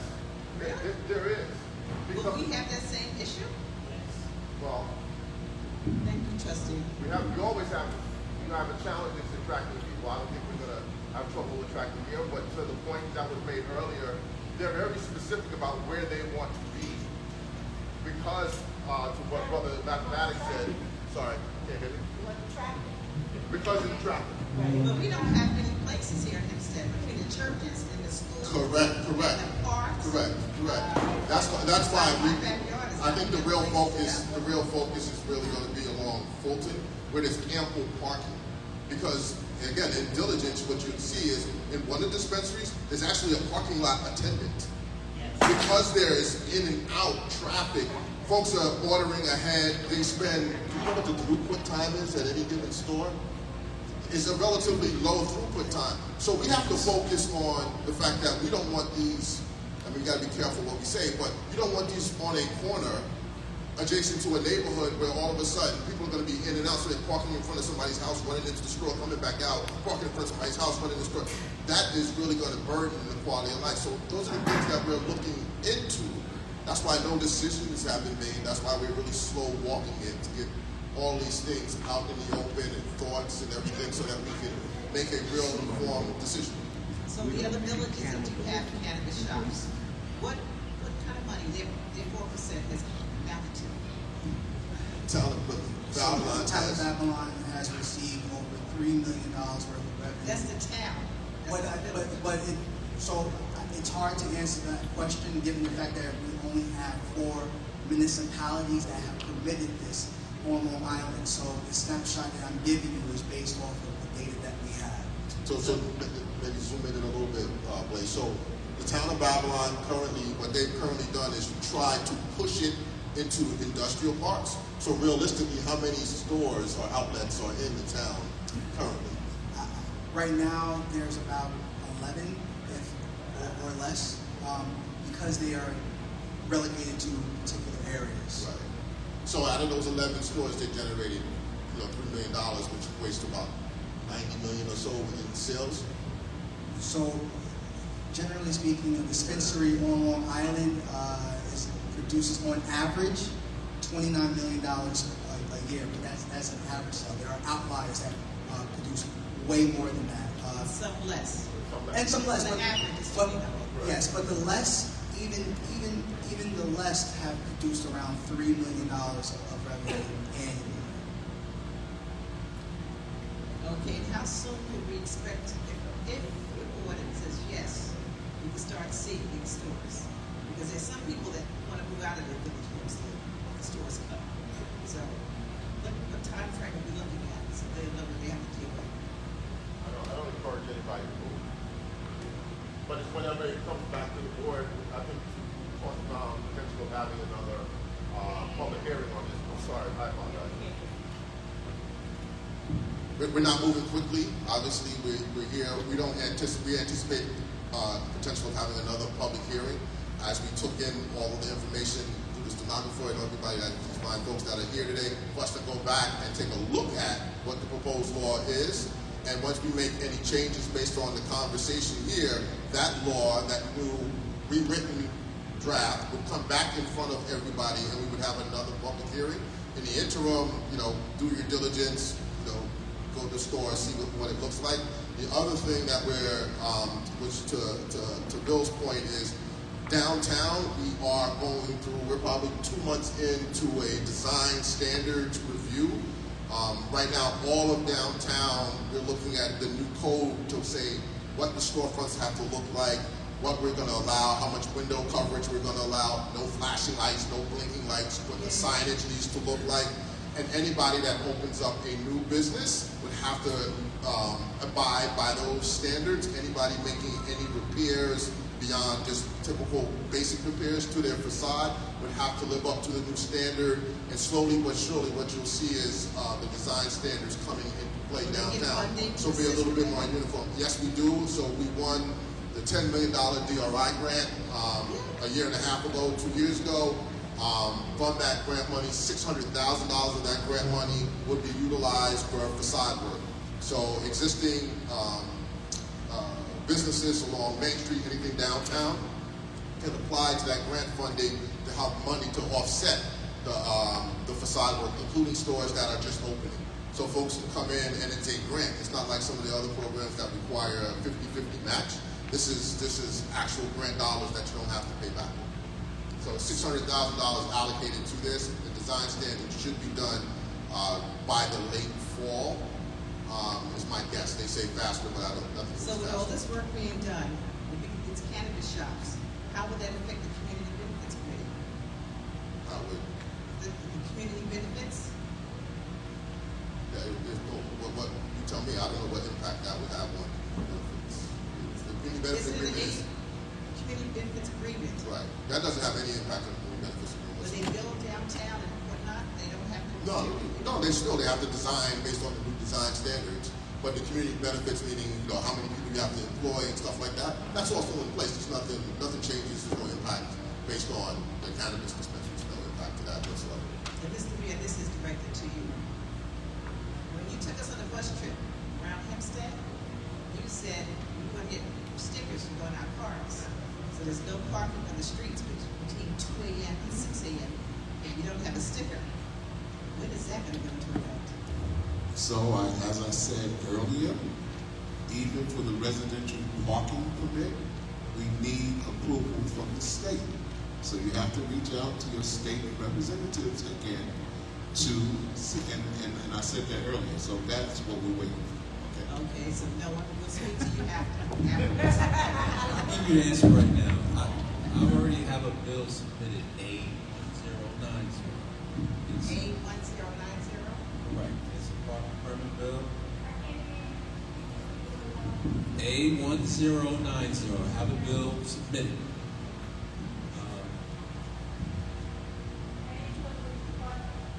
Yes.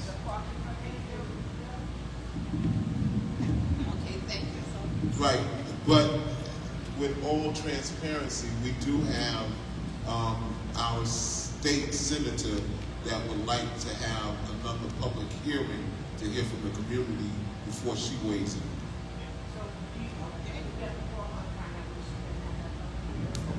We're going to have it and we'll invite her. Please text us something. Text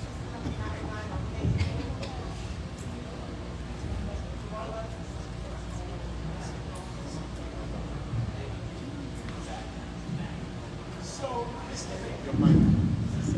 Mr. Mayor, I heard some things that people said, and the industrial park is undeveloped.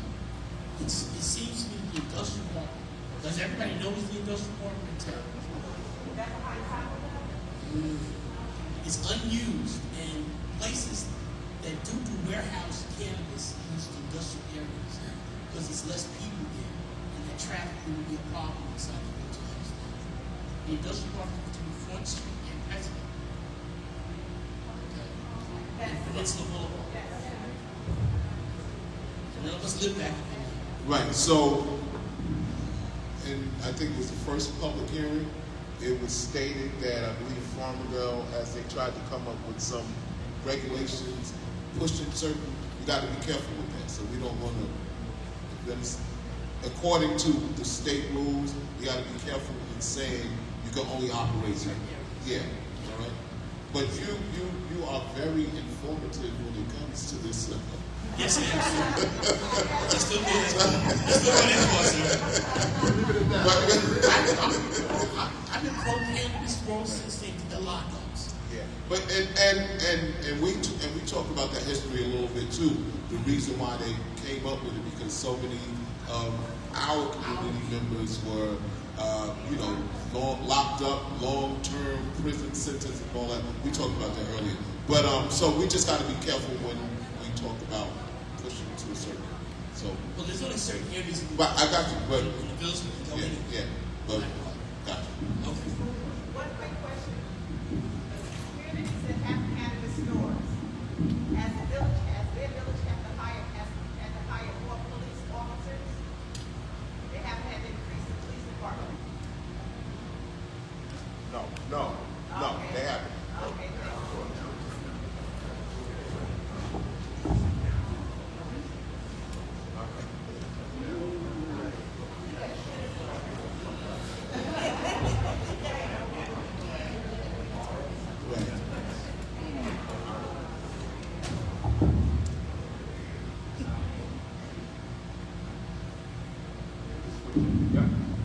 Okay.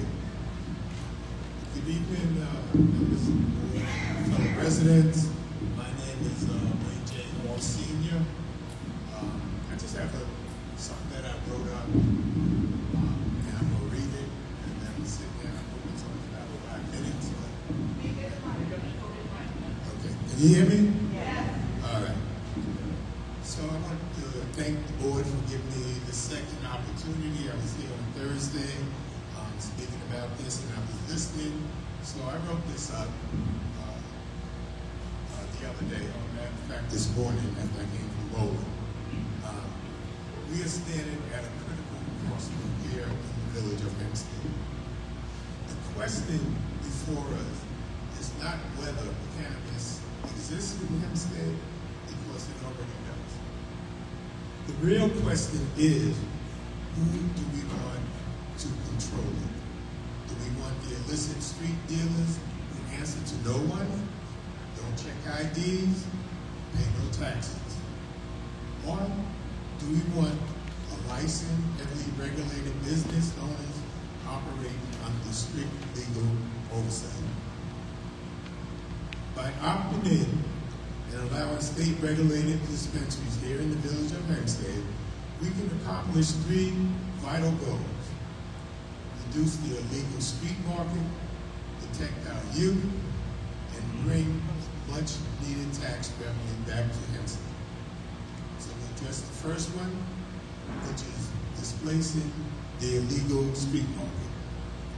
A major 2026 Columbia University study analyzed nearly 300,000 law enforcement drug seizures across the country.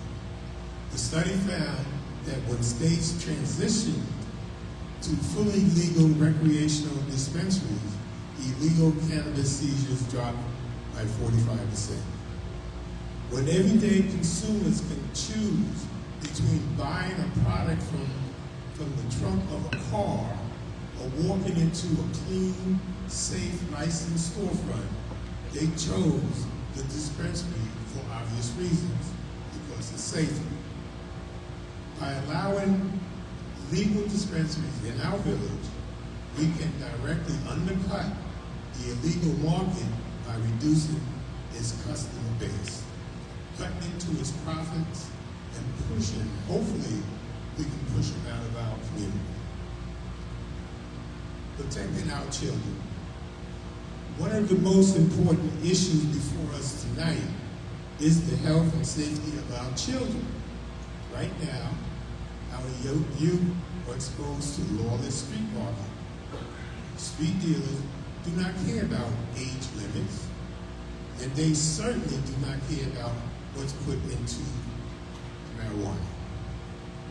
Today's illicit street drugs are increasingly contaminated with lethal substances, synthetic chemicals, toxic pesticides, and heavy metals. Legal dispensaries can help protect the health and safety of both youth and adults in three ways. Strict age verification, and this means that street dealers do not check IDs. Legal dispensaries use commercial-grade identification scanners at the door, and if a person is under 21, they do not get in. Dispensary owners also know that selling to minors can result in license revocation and criminal charges. 2, the product safety. Every item sold in a state licensed dispensary must undergo rigorous independent laboratory testing. Consumers know what they are buying, which helps reduce the risk of products being contaminated or spiked with dangerous ingredients. 3, restrictions on marketing. New York State strictly forbids dispensaries from using flashy, cartoonish packaging or advertising aimed at minors.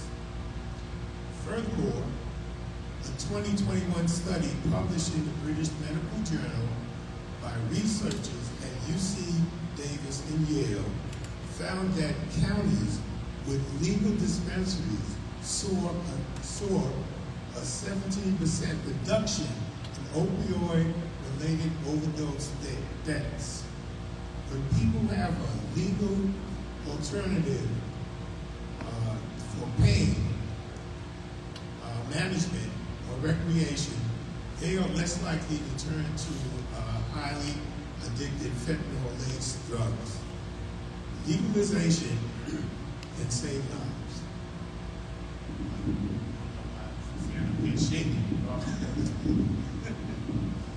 Finally, we must consider the village economy. Right now, Hempstead residents who choose to purchase legal cannabis are driving to other villages with dispensaries. That means our residents' hard-earned money is leaving Hempstead and helping other municipalities pave their streets, stabilize their taxes, and balance their budgets. Under New York State law, a 4% local excise tax is levied on cannabis sales. Of that amount, 75% goes to the municipalities where the dispensary is located.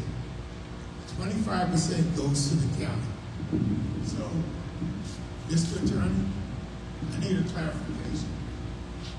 Because the town of Hempstead declined to have a dispensary, so we have to share the 75% with the town. No, under that status, as an opt-out with this local government, the town of Hempstead being opted out, and in this scenario where the village should opt in, no, they do not share the revenue.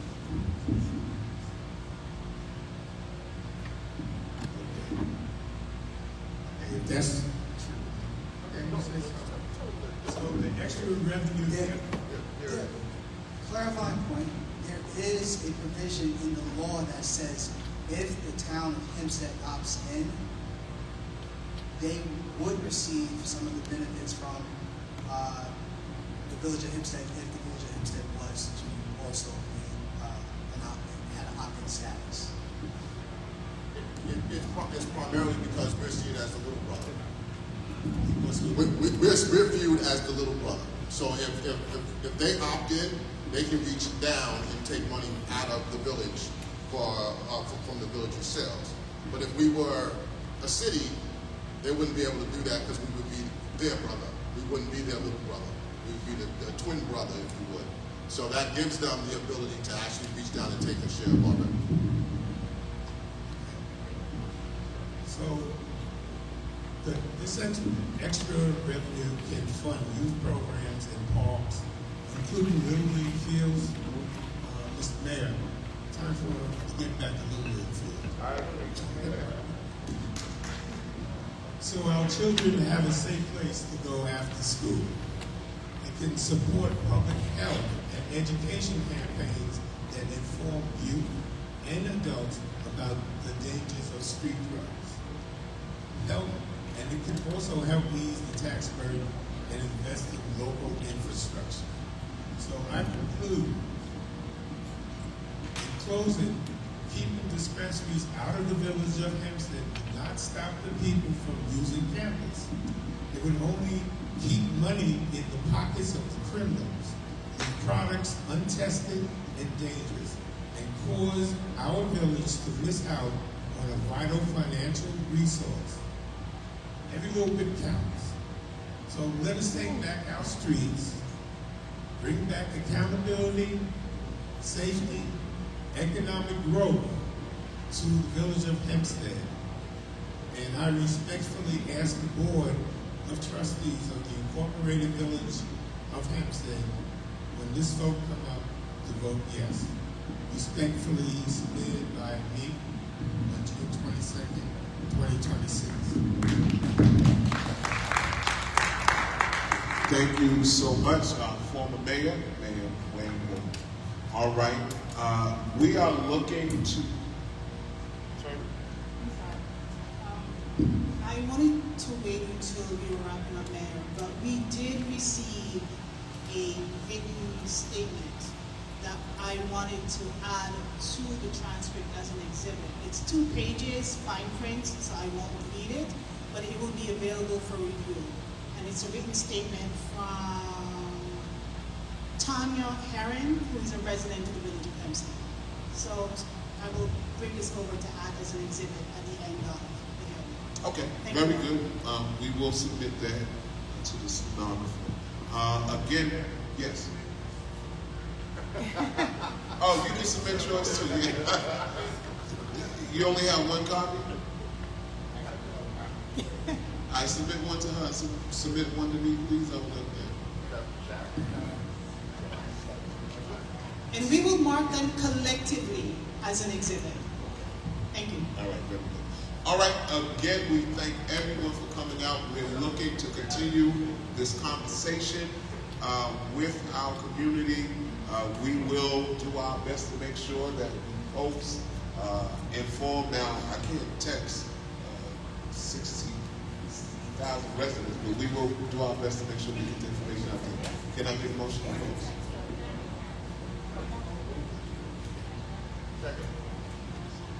Trustee Daniels? Yes. Trustee Burrows? Trustee Carter? Yes. Trustee Whitaker? Yes. Mayor Hobbs? Yes. All right, thank you. Get home safe.